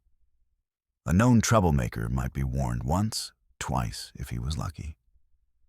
The third time, he'd be dragged outside, tied to a post and flogged or exiled. There were few jails, fewer trials, and almost no time for long deliberation. Some towns posted dead or alive signs at the edge of the street. They weren't decorative. They were warnings. Not all saloon crimes were loud. Poisoning was rare but not unheard of. A spurned lover, a bitter enemy, a quiet revenge. A drop of something in a drink, and a man might slump in his chair before he could finish his hand. Inquests, when they happened, were quick. Most were ruled as heart failure or unknown causes. Few asked questions. No one wanted to believe the killer was still sitting nearby. Some saloons had unofficial codes. A man could shoot another, but only if drawn upon first. A cheat might be beaten, but not killed. A woman was never to be harmed. These rules weren't written, but they were enforced. Violators found themselves waking up bruised and broken, if they woke up at all. Vigilante groups sometimes stepped in where sheriffs wouldn't. These men wore no badges, but they carried ropes, and their verdicts were final. There were rare moments of unexpected mercy. A gambler caught cheating might be forgiven if he returned the money and left town. A gunman might lower his weapon if someone, often a woman, stepped between him and his target. Bartenders learned to watch for these moments. They poured drinks slowly when tensions were high. They raised their voices to distract. They dropped glasses on purpose to break the mood. And then, there were the outlaws, the names spoken with both fear and admiration. Jesse James, Billy the Kid, John Wesley Hardin. These men drank in saloons, sometimes laughed with strangers, sometimes sat in silence, watching the room like a hawk. They were legends even in their lifetimes, and when they entered a saloon, the mood changed instantly. Conversations hushed. Hands moved away from weapons. Everyone waited to see what would happen. Sometimes nothing happened. They drank, paid, and left. Other times, a glance turned to insult, insult to threat. And the saloon became a battlefield. The stories of those encounters, real or embellished, were retold endlessly. I saw him draw faster than I could blink. He didn't even look afraid. The whole room held its breath. In the end, most saloons didn't want violence. It scared customers. It damaged property. It stained reputations. But violence was part of the world they lived in, unpredictable, immediate, and permanent. And so, every saloon had its scars, holes in walls, broken floorboards, dark stains never quite cleaned. They were reminders of what the West truly was, not just adventurous, but dangerous. Yet despite it all, people returned, because where there was danger, there was also life. And in the saloon, they found both. The batwing doors creaked open 100 times a day. Some men pushed through them like they owned the place. Others hesitated at the threshold, boots dusty, hat in hand, eyes scanning the room. There was no bouncer, no list, no velvet rope. The saloon didn't care who you were, not at first. What mattered was what you brought in with you, and what you left behind. Cowboys were the backbone of the saloon crowd. They arrived in groups or alone, fresh off the trail, sunburned and saddle sore. Their eyes were tired, but their spirits high. They spent weeks at a time moving cattle across the open country, sleeping on the ground, drinking from streams, eating beans and hard bread. When they rode into town, the saloon was their first stop. Not always for a drink. Sometimes just to sit somewhere that wasn't moving. They were young, mostly, some barely out of boyhood, and often poor. But they had stories about cattle rustlers, stampedes, lightning strikes, and prairie fires. And they had money to spend, even if it wouldn't last long. A cowboy might buy a round for the room, gamble his pay in a single game, or tip a piano player a coin just to hear something slow and familiar. They were polite until they weren't. Most followed a quiet code. Respect the bartender, don't cheat at cards, and never hit a man with his back turned. Travelers were another common sight. You could spot them by their clothes, too clean or too different. Their boots didn't have dust on the soles yet. Their hats sat too neatly. Some were merchants, passing through with samples or ledgers. Others were preachers, scouts, or drifters. They sat close to the door, careful not to get too involved. They ordered mild drinks, asked careful questions, watched everything. Some travelers stayed only long enough to eat, then moved on. Others lingered, caught in the slow rhythm of the saloon. A few stayed for days, learning the faces, joining the card games, asking about land for sale. They brought news from other towns, a new railroad line, a silver strike, a drought in the valley. Their presence was temporary, but valuable. And when they left, someone always asked, "What was that fella's name again?" Then there were the gamblers, sharper dressed, more calculated. They often arrived alone, carrying a small case or a fine jacket draped over one arm. They knew how to smile without revealing anything, how to talk without saying too much. They didn't always cheat. Some prided themselves on fairness. But they always played to win. They watched hands, eyes, breaths. They read people like books. Gamblers were both admired and mistrusted. They were allowed to set up tables in the corner or even act as house dealers. Some traveled in groups, partners in cards and protection. Others worked solo, blending in until the game began. A gambler who made enemies might not last long. But a gambler who kept things fair, lost with grace, and didn't stir trouble could become a fixture. Locals might nod when he walked in. A regular table might bear the shine of his hands. Lawmen came and went, sometimes in uniform, sometimes in plain clothes. They didn't always announce themselves. Most sat with their backs to the wall, watching the room more than their drinks. They weren't looking for trouble, but they were always aware of it. A deputy might stop in to ask about a missing horse or a stranger in town. A sheriff might come to collect a bounty or to calm things down before they escalated. Some lawmen drank, some didn't. The ones who did often nursed a glass for hours, sipping slowly, mind never leaving the room. When fights broke out, they acted quickly, not always with words. A baton, a fist, a warning shot into the ceiling. Then quiet again. A man dragged outside, a door closed, and the saloon moved on. Ranchers and landowners came dressed differently. Their boots were polished, their shirts newer, their hands less calloused. They came to talk business, meet buyers, recruit workers. They had favorite tables, favorite drinks. Some bought bottles instead of glasses.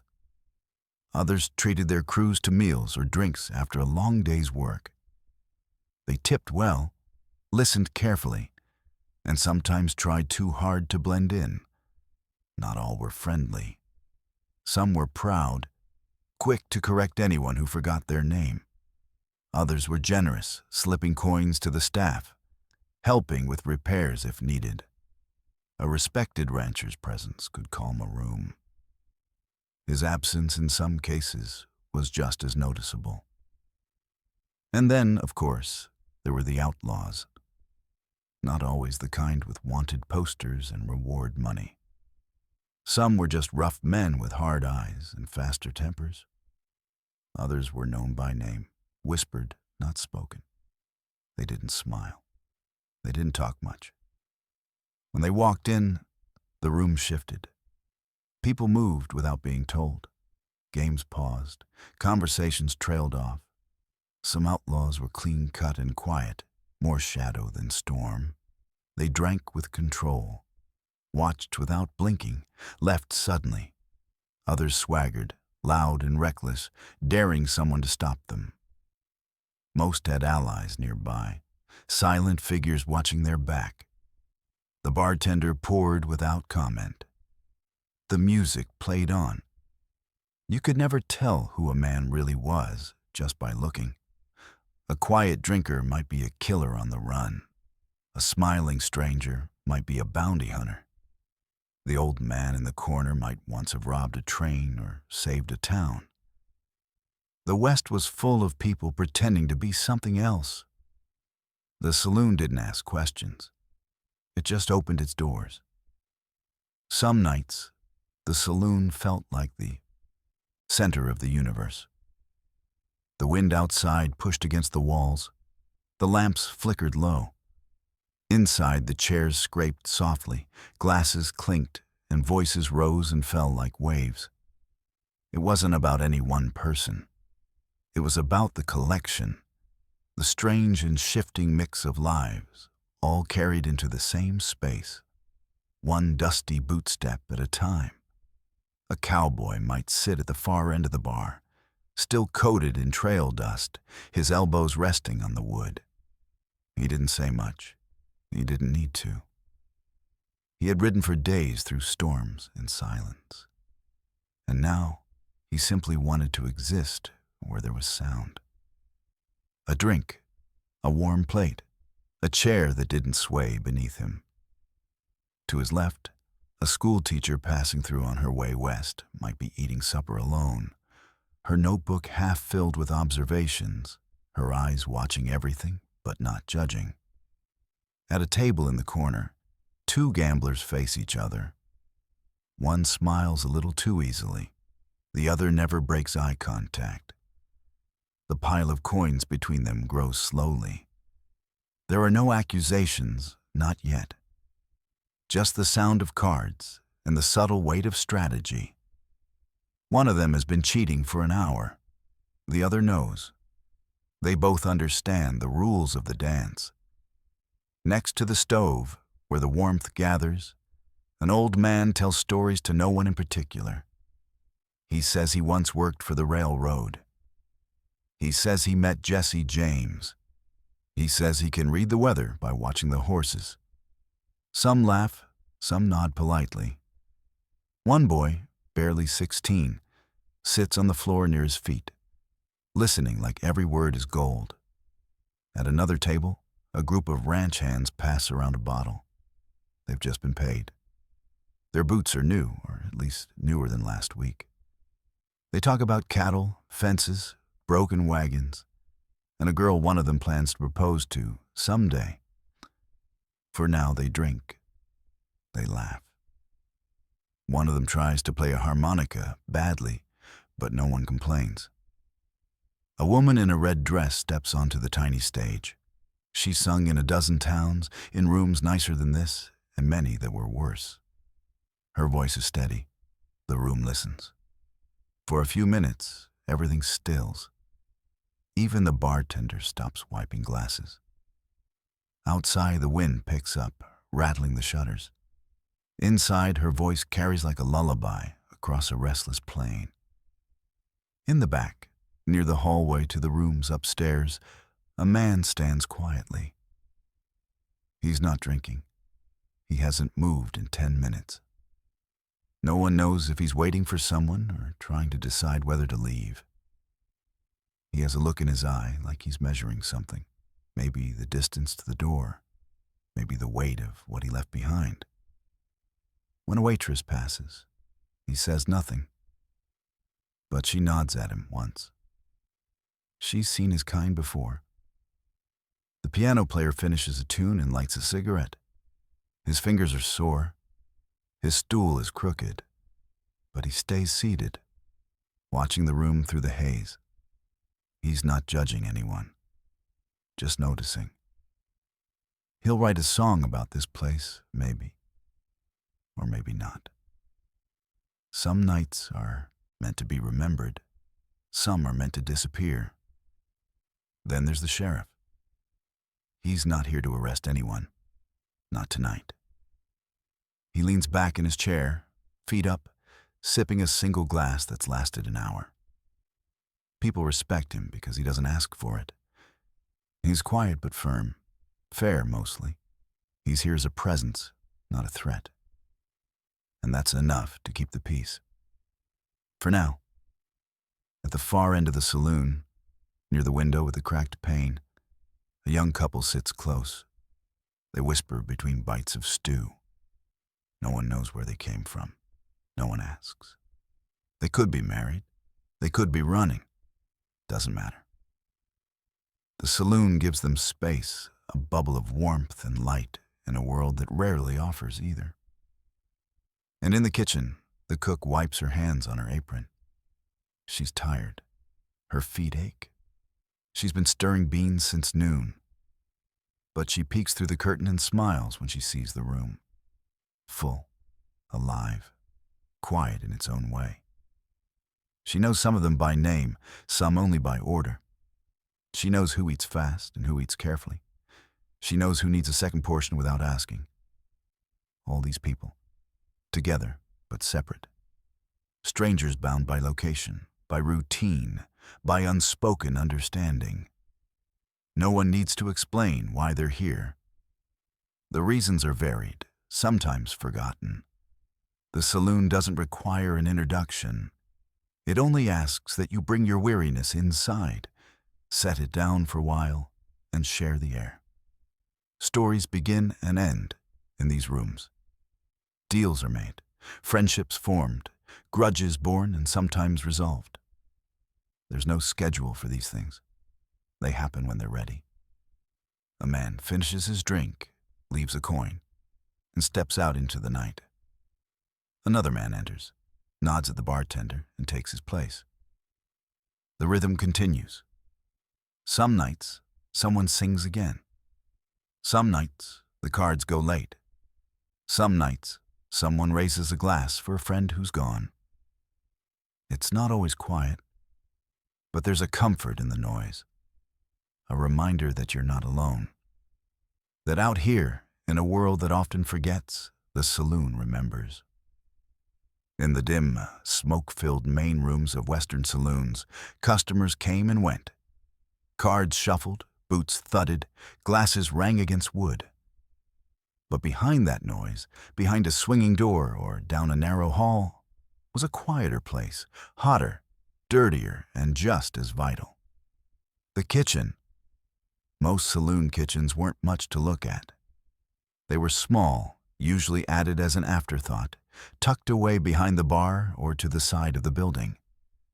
The walls were stained with years of smoke and grease. Light came through a single dusty window, if at all. And everything smelled like cooking: lard, onions, coffee, beans, and something burning faintly in the corner. Not unpleasant, but not quite inviting either.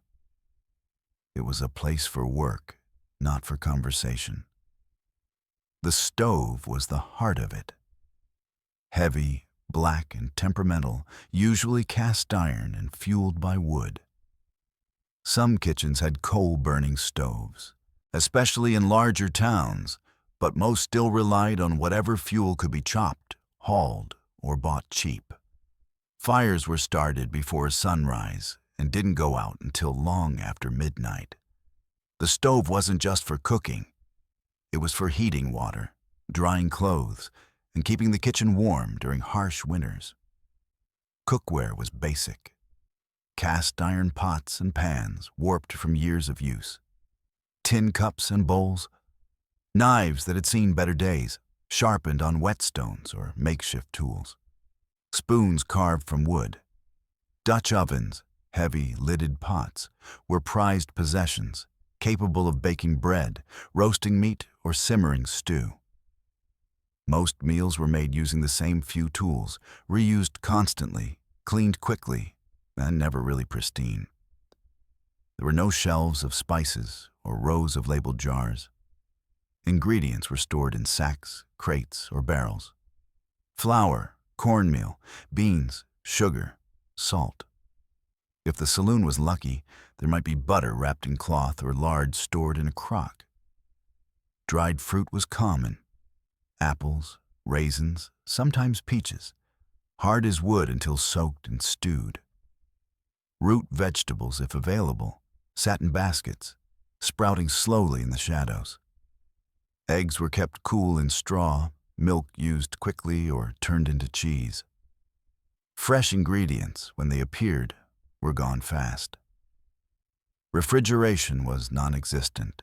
Some saloons had ice boxes lined with sawdust and packed with blocks of ice hauled in from frozen lakes or delivered from towns with better supplies. But ice melted quickly, and what was cold in the morning was tepid by evening.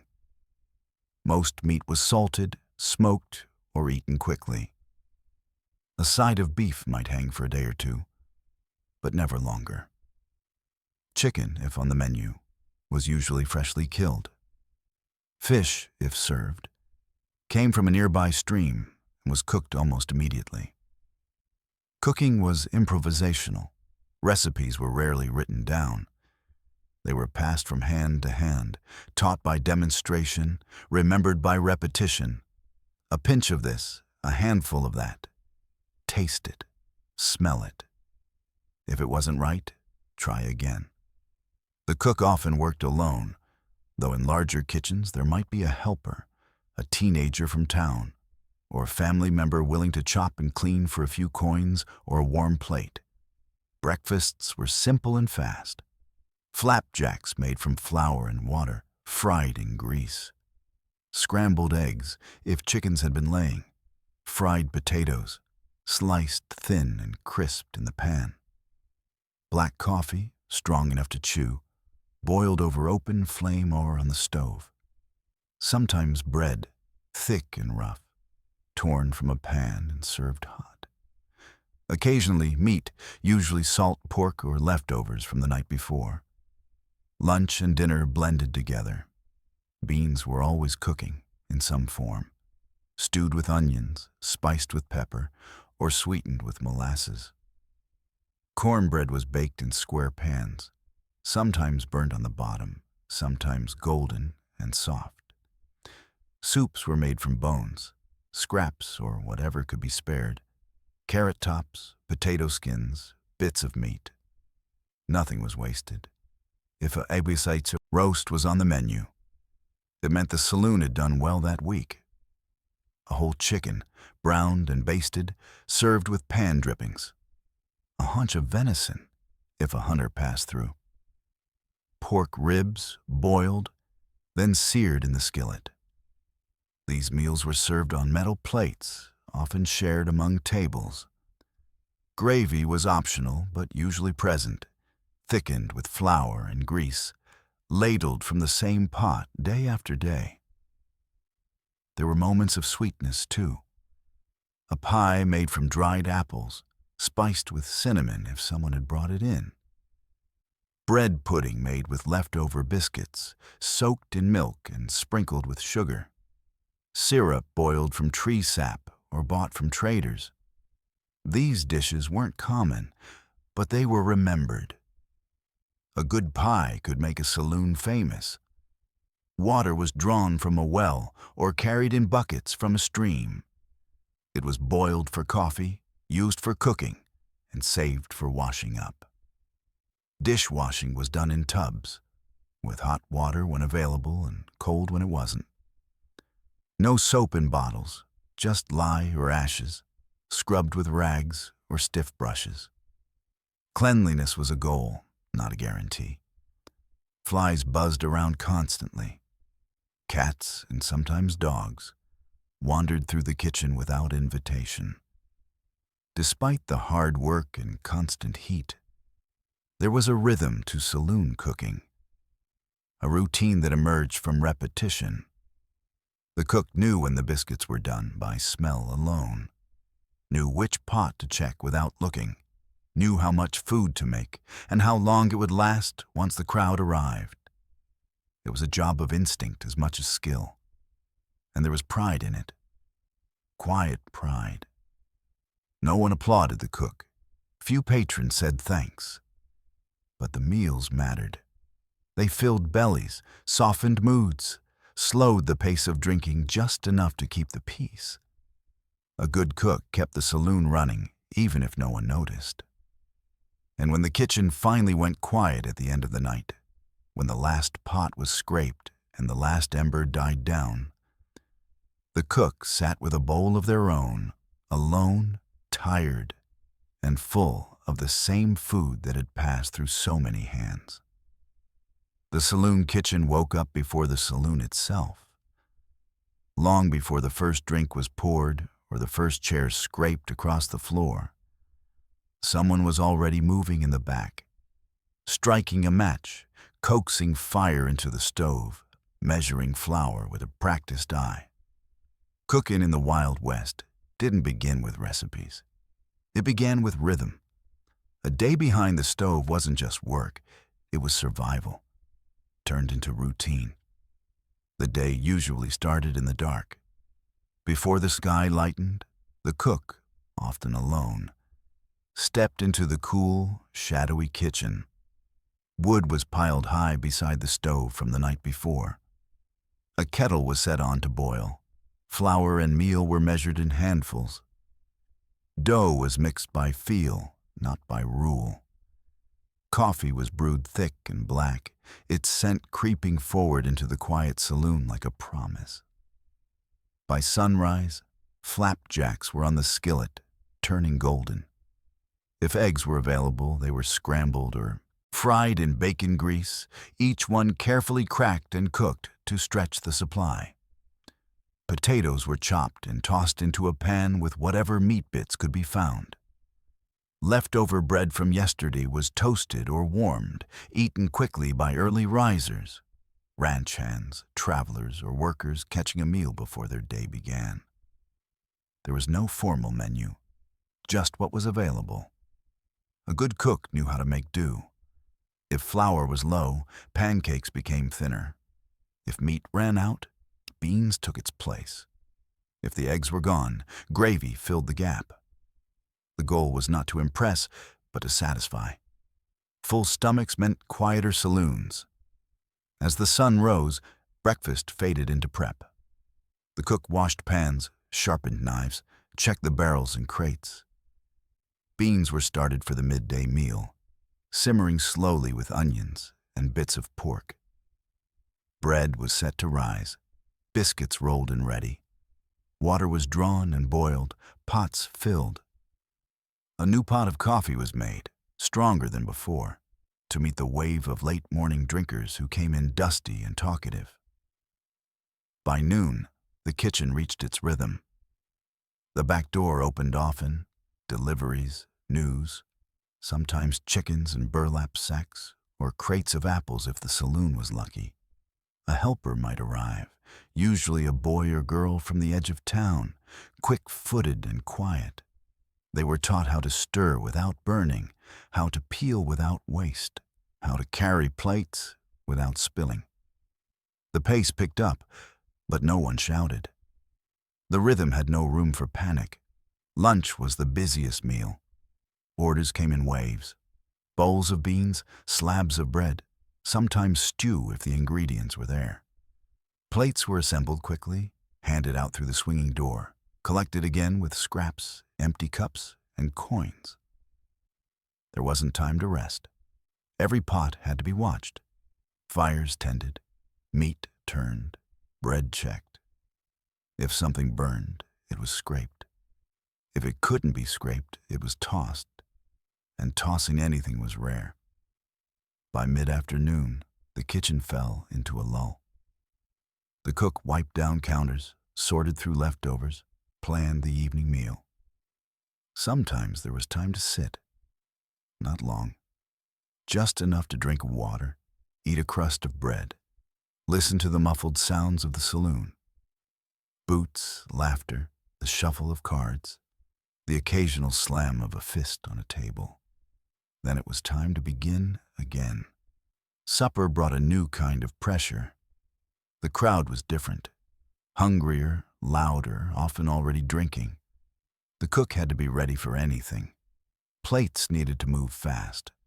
Hot food soothed tempers and kept the bartender from having to break up too many fights. Stew was served with cornbread. Beans were ladled out, thicker now, richer from the long simmer.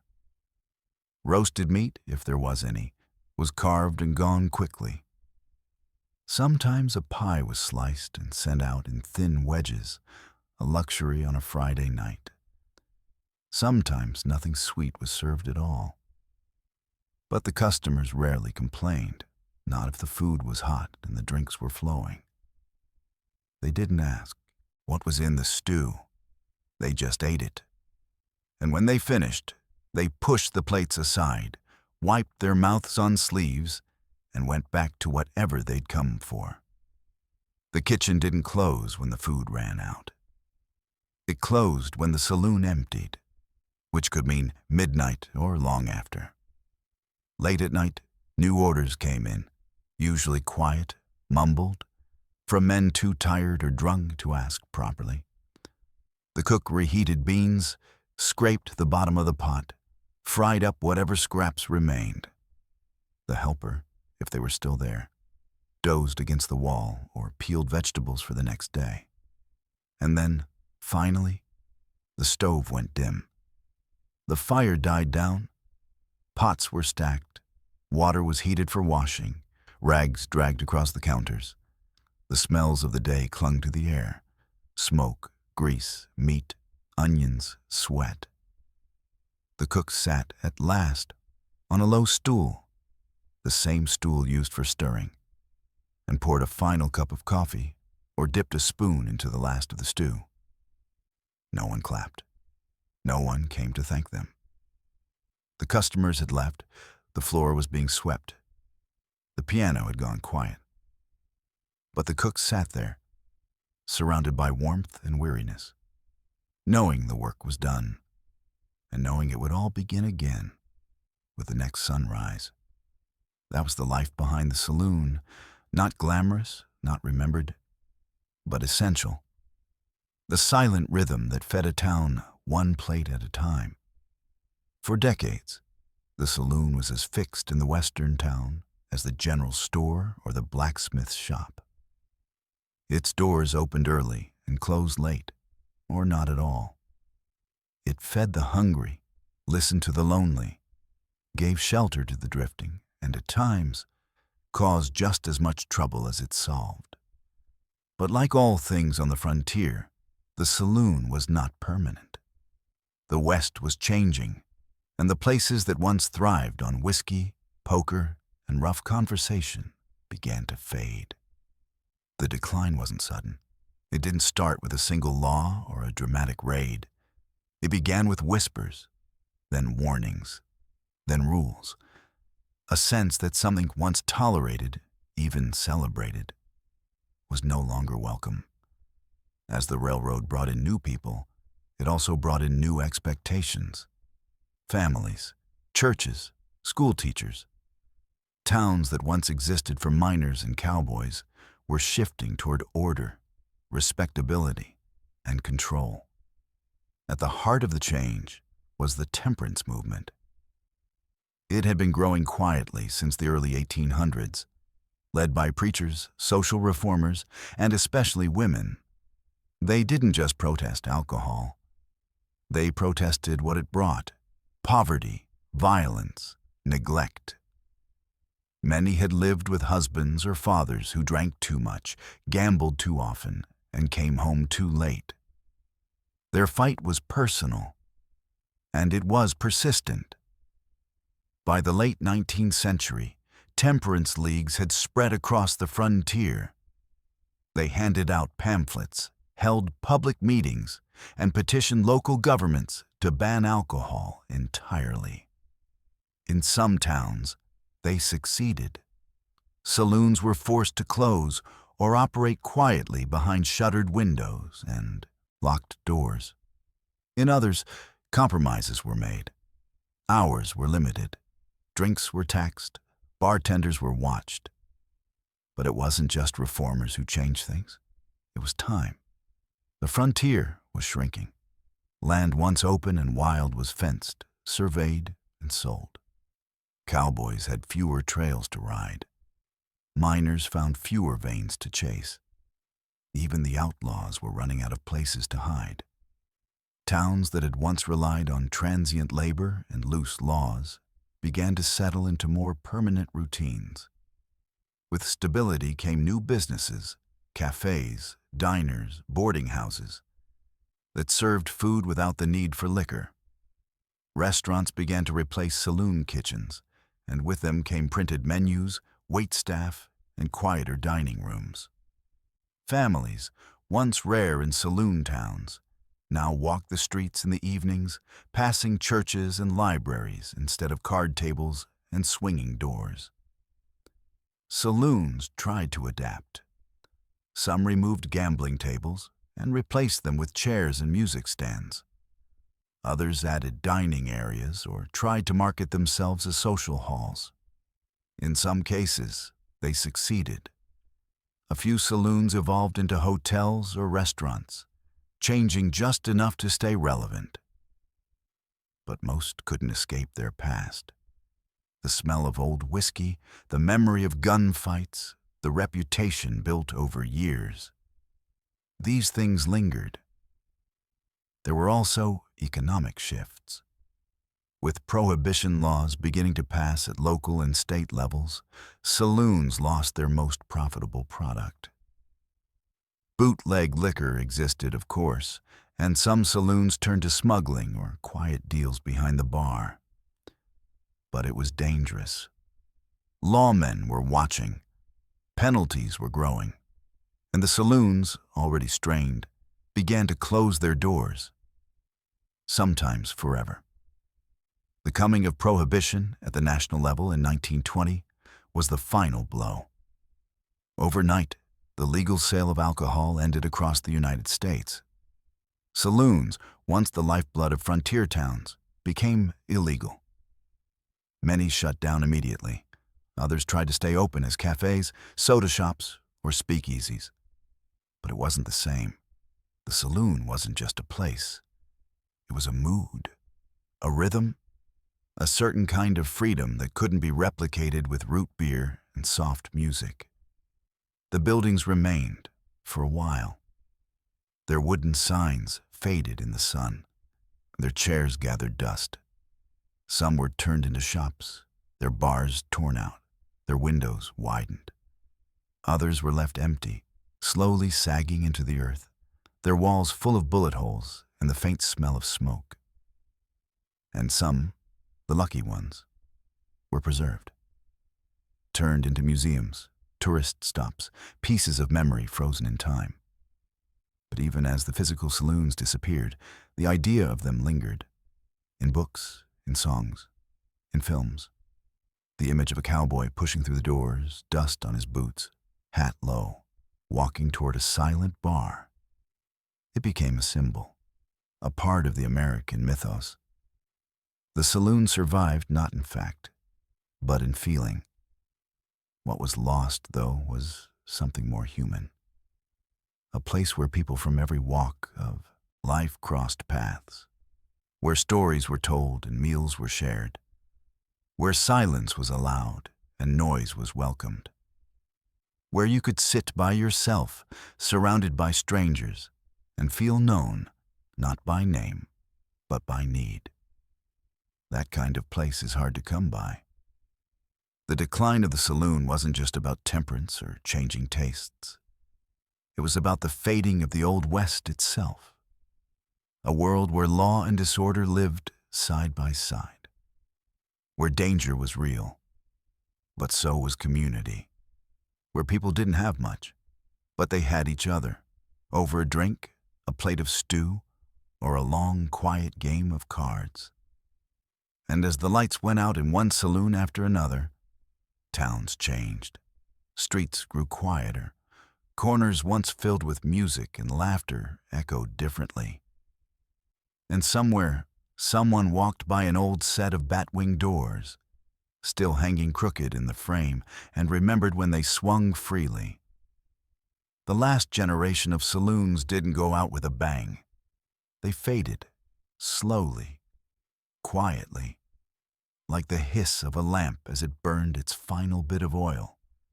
One day the piano was missing. Another day the doors were locked earlier than usual. Then the chairs were stacked, the bottles boxed up, and the dust was left to gather undisturbed. But some hung on. In towns far from the headlines, where the trains didn't run as often and the roads stayed muddy, saloons lingered longer than the laws allowed. These were the in-between places, not fully dry, not fully wet, The drinks were poured behind curtains, under tables, from flasks carried in coat pockets. No signs were posted, but everyone knew where to knock. In these final years, saloons weren't rowdy. They were tired.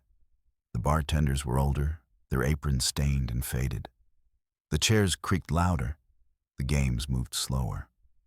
No more gunfights. No more long poker nights. Just the clink of glasses, the low hum of conversation, the sound of old stories being told again to the few who still listened. Dry towns sprang up across the map. Some passed local prohibition laws before the national one took effect. Others enforced rules only half-heartedly. In these places, the old saloon buildings were repurposed. A former gambling hall became a grocery. A bar was converted into a church basement. One old dance hall was turned into a schoolroom, its floor still marked with the grooves of decades of footsteps. There was resistance, of course. Men and women who had grown up with the saloon, who had eaten there, danced there, fallen in love there, didn't always let go easily. Some protested. Some ignored the laws. Others simply mourned, not just for the drinks lost, but for the way of life that seemed to vanish with them. Speakeasies began to take the saloon's place in the cities, hidden bars with passwords and secret doors. But they weren't quite the same. Their energy was different, faster, louder, more dangerous.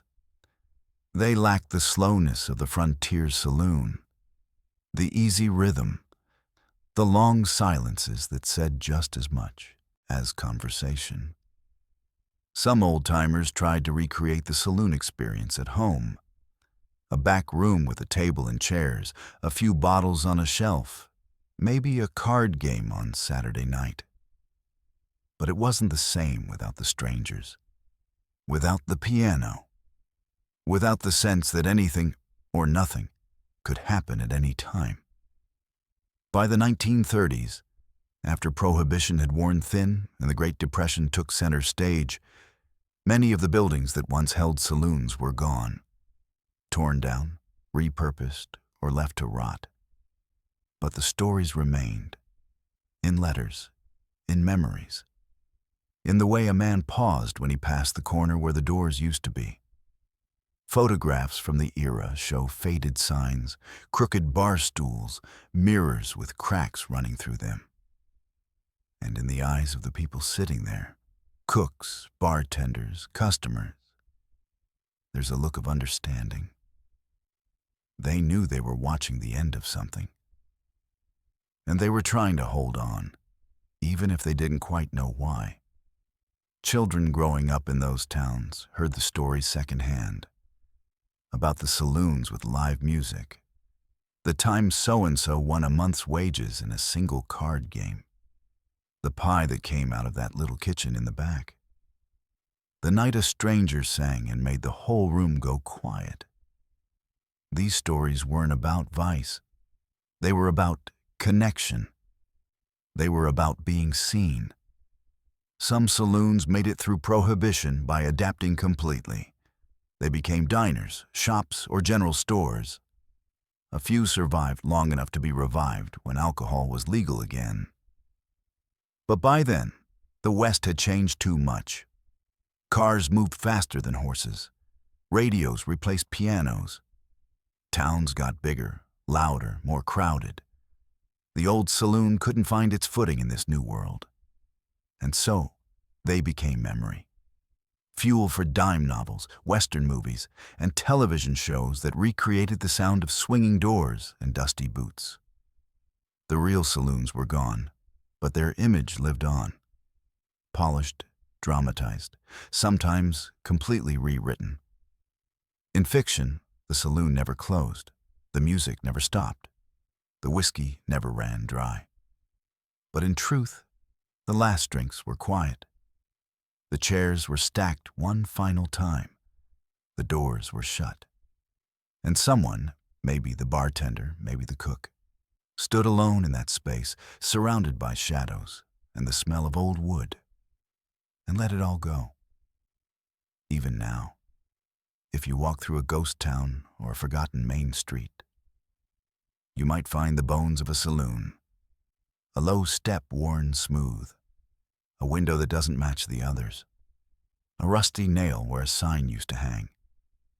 And if you listen, really listen, you might hear the echo of laughter, the shuffle of cards, the low notes of a song played long ago. The saloon may be gone, but it was never truly silent. The evening begins with footsteps, slow ones, steady, boot heels tapping against dry planks. The sky is just starting to fade from blue to amber, and shadows stretch across the street like they're trying to catch the last rays of light. The doors ahead creak open, those familiar batwing doors.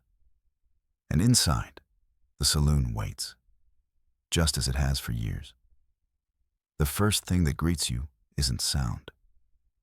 It's warmth, a heat that wraps around you, not from the sun, but from the stove in the back and the press of bodies and breath. Then come the smells. Wood smoke, old beer, fresh bread, worn leather, tobacco. You breathe them in without thinking. It's not pleasant exactly, but it's familiar. It's real. The light is low. Oil lamps flicker on the walls, and their flames cast long golden smears across the faces of the bottles behind the bar. The mirror is cracked in one corner. A fly buzzes lazily near the ceiling. The floor is marked with scuffs and stains, patched with sand where drinks were spilled and never quite cleaned. Every board creaks when stepped on. And yet somehow the place feels balanced, like it knows how to hold itself together. At one table, 2 men are already playing cards. One shuffles slowly, like he's thinking about something else. The other taps his fingers. There's no tension yet, just the quiet weight of routine. At another table, a woman counts coins into a small cloth bag. She's not hiding it, but she's not inviting interest either. Behind her, a man leans back in his chair, one boot resting on a crate, sipping something dark and sharp. The bartender doesn't speak when you walk in, just nods, then turns to rinse a glass. You take a seat at the bar. The stool is worn but sturdy. The counter is smooth in places, gouged in others. Your fingers rest there without thought. A drink is poured. No label, no explanation. Just a short pour, amber in color, smoky on the tongue. It doesn't burn, not much. The piano starts up. 3 quiet chords, testing the room. The player, an older man with a thin mustache and a faded vest, adjusts his stool. He plays a melody that drifts like dust. It's not loud. It doesn't need to be. Just enough to fill the spaces between voices, just enough to keep the night moving. You notice the cook step through the swinging door that leads to the kitchen. She wears a faded apron and carries a tray with 2 bowls of stew and a plate of bread. She moves like someone who's done this 1,000 times, balanced, calm, invisible. The food smells rich and peppery, with the tang of onions and meat that's been cooked low and slow. Someone claps softly when the tray lands, more grateful than impressed. A man passes behind you on his way to the back. You catch a whiff of sweat and saddle leather. He nods once, tipping his hat just enough to acknowledge your presence. It's the kind of gesture that doesn't mean much but somehow says everything. He doesn't want trouble. He just wants a drink. At the far end of the room, a couple sits close together, heads tilted in conversation. They share a plate of cornbread and take turns sipping from the same tin cup. Neither smiles, but there's a quiet between them that feels comfortable. Like they've traveled too far to need small talk. The clock on the wall ticks, soft and slow. It's missing its minute hand. No one seems to care. Time in here doesn't move like it does outside. It settles in, folds up its legs, and rests. Voices begin to rise, not in anger, just in energy. A laugh here, a cheer as someone wins a hand of cards, the clatter of a chair being pulled out, then pushed back in. Boots stomp off dust by the door. The room breathes. Lives. You notice the shelf behind the bar. Bottles of every shape and shade. Some with paper labels curling at the edges, others marked only with chalk. A few are empty, kept for the look of it. There's a shotgun hanging above, dusty but loaded. Not meant to be used, but meant to be seen. Someone begins to hum along with the piano. A woman in a patched shawl with a long braid. Her voice is low, steady, not meant for performance, just for remembering. The tune is old. Maybe Irish, maybe not. No one corrects her. You shift in your seat. The stool creaks. The glass is half full. The bartender wipes his hands on a towel, watching the room, not really seeing it. He's been here longer than anyone. He's seen better nights, worse fights, longer winters. But he knows how to read a room. And right now, everything is fine. Outside, the sky deepens. Stars peek through the darkening blue. The wind picks up, rattling the sign on its iron bracket. You think about leaving. But not yet. Not while the room is still warm. Not while the music still plays.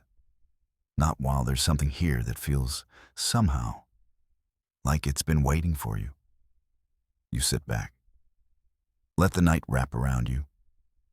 And for a little while, the world outside doesn't matter. The night stretches on, but time no longer follows minutes and hours. In the saloon, time slips into the corners, between notes on the piano, into the quiet exchanges between strangers. There's no hurry, no announcements, just a slow drifting from now into later. The door opens again, softly this time, and in walks a man wrapped in a heavy coat. Dust clings to him like memory. He steps aside, pauses, and brushes off his hat with practiced hands. He doesn't look around. Doesn't need to. He's been here before, or somewhere like it. He takes a seat by the window, the cracked pane letting in a faint breeze. He lights a match, then a pipe, and sits back with a long exhale. At the bar, the drink in your hand is warmer now. You sip slowly. The edges have softened. Around you, voices rise and fall in waves. Some speak of cattle drives, others of fences going up, or a railroad being built further west. One man tells a story about a wolf that followed him through 3 counties. Another listens with his eyes closed. The woman in the red shawl is gone now. Her chair sits empty, rocking slightly. No one seems to have seen her leave. The hum she left behind still hangs in the air like a low chord, unfinished but unbroken. In the back, the kitchen door swings once. The cook leans against the frame, arms crossed. Her apron is stained, her hair tied back. She watches the room, eyes lingering on familiar faces. Then she nods to no one in particular and disappears again. The stove crackles faintly behind the door. The card game is finished. Coins have changed hands, no arguments. Just the silence of tired players and hands that shuffle without purpose now. One of them stands, stretches, walks to the bar for a drink he won't finish. The piano plays slower, not out of weariness, but because the night calls for something softer. The keys are pressed like they might break. The melody is simple, no flourishes, no show. Just notes falling like the last leaves of autumn, one by one. A new sound joins in. A harmonica, low and careful. Someone near the fireplace, face hidden in the glow. He plays as if he's unsure whether to be heard. But the notes reach the corners of the room anyway, blending with the piano, curling into the rafters. No applause, just listening. Outside, the wind moves along the street, brushing dust and silence across empty porches. A sign creaks gently on its hinge. A lantern flickers in a window across the way. But in here, the warmth holds. A man in a worn coat leans back against the wall and begins to snore softly, his hat tilted over his eyes. No one wakes him. The bartender glances over, nods once, and returns to drying glasses. That sound, the slow drag of cloth over wood, continues like a heartbeat. You shift again on the stool. The saloon isn't full anymore, but it's not empty either. It holds just enough people to remind you that you're not alone. That even in this quiet, there's company. Shared silence. The kind that doesn't need to be filled. Someone laughs gently, not at a joke, just at the way two strangers have ended up talking like old friends. It happens here sometimes. Stories meet, paths cross, without pressure, without permanence. The fire burns lower now, shadows deepen. The piano slows further until finally the last note lingers, fades, and is gone. The harmonica rests in a lap. A match flares as a lamp is dimmed. The night turns inward. You stand, stretch. The stool says goodbye with a creak. The bartender nods again, just as he did when you came in. You leave a coin on the counter. No one counts it. It's enough. As you step toward the door, the saloon exhales. Not loudly, not sadly. Just the breath of a place that has seen 1,000 nights like this. That knows how to say goodnight, without saying a word. You push through the batwing doors. The night meets you with open arms. Stars above, wind below. You walk slowly, each footfall soft on the wooden boards of the quiet street. Behind you, the saloon remains. A glow in the window. A thread of music remembered. A place that was, and still is, in its own way. Holding onto stories, letting them go. One breath at a time.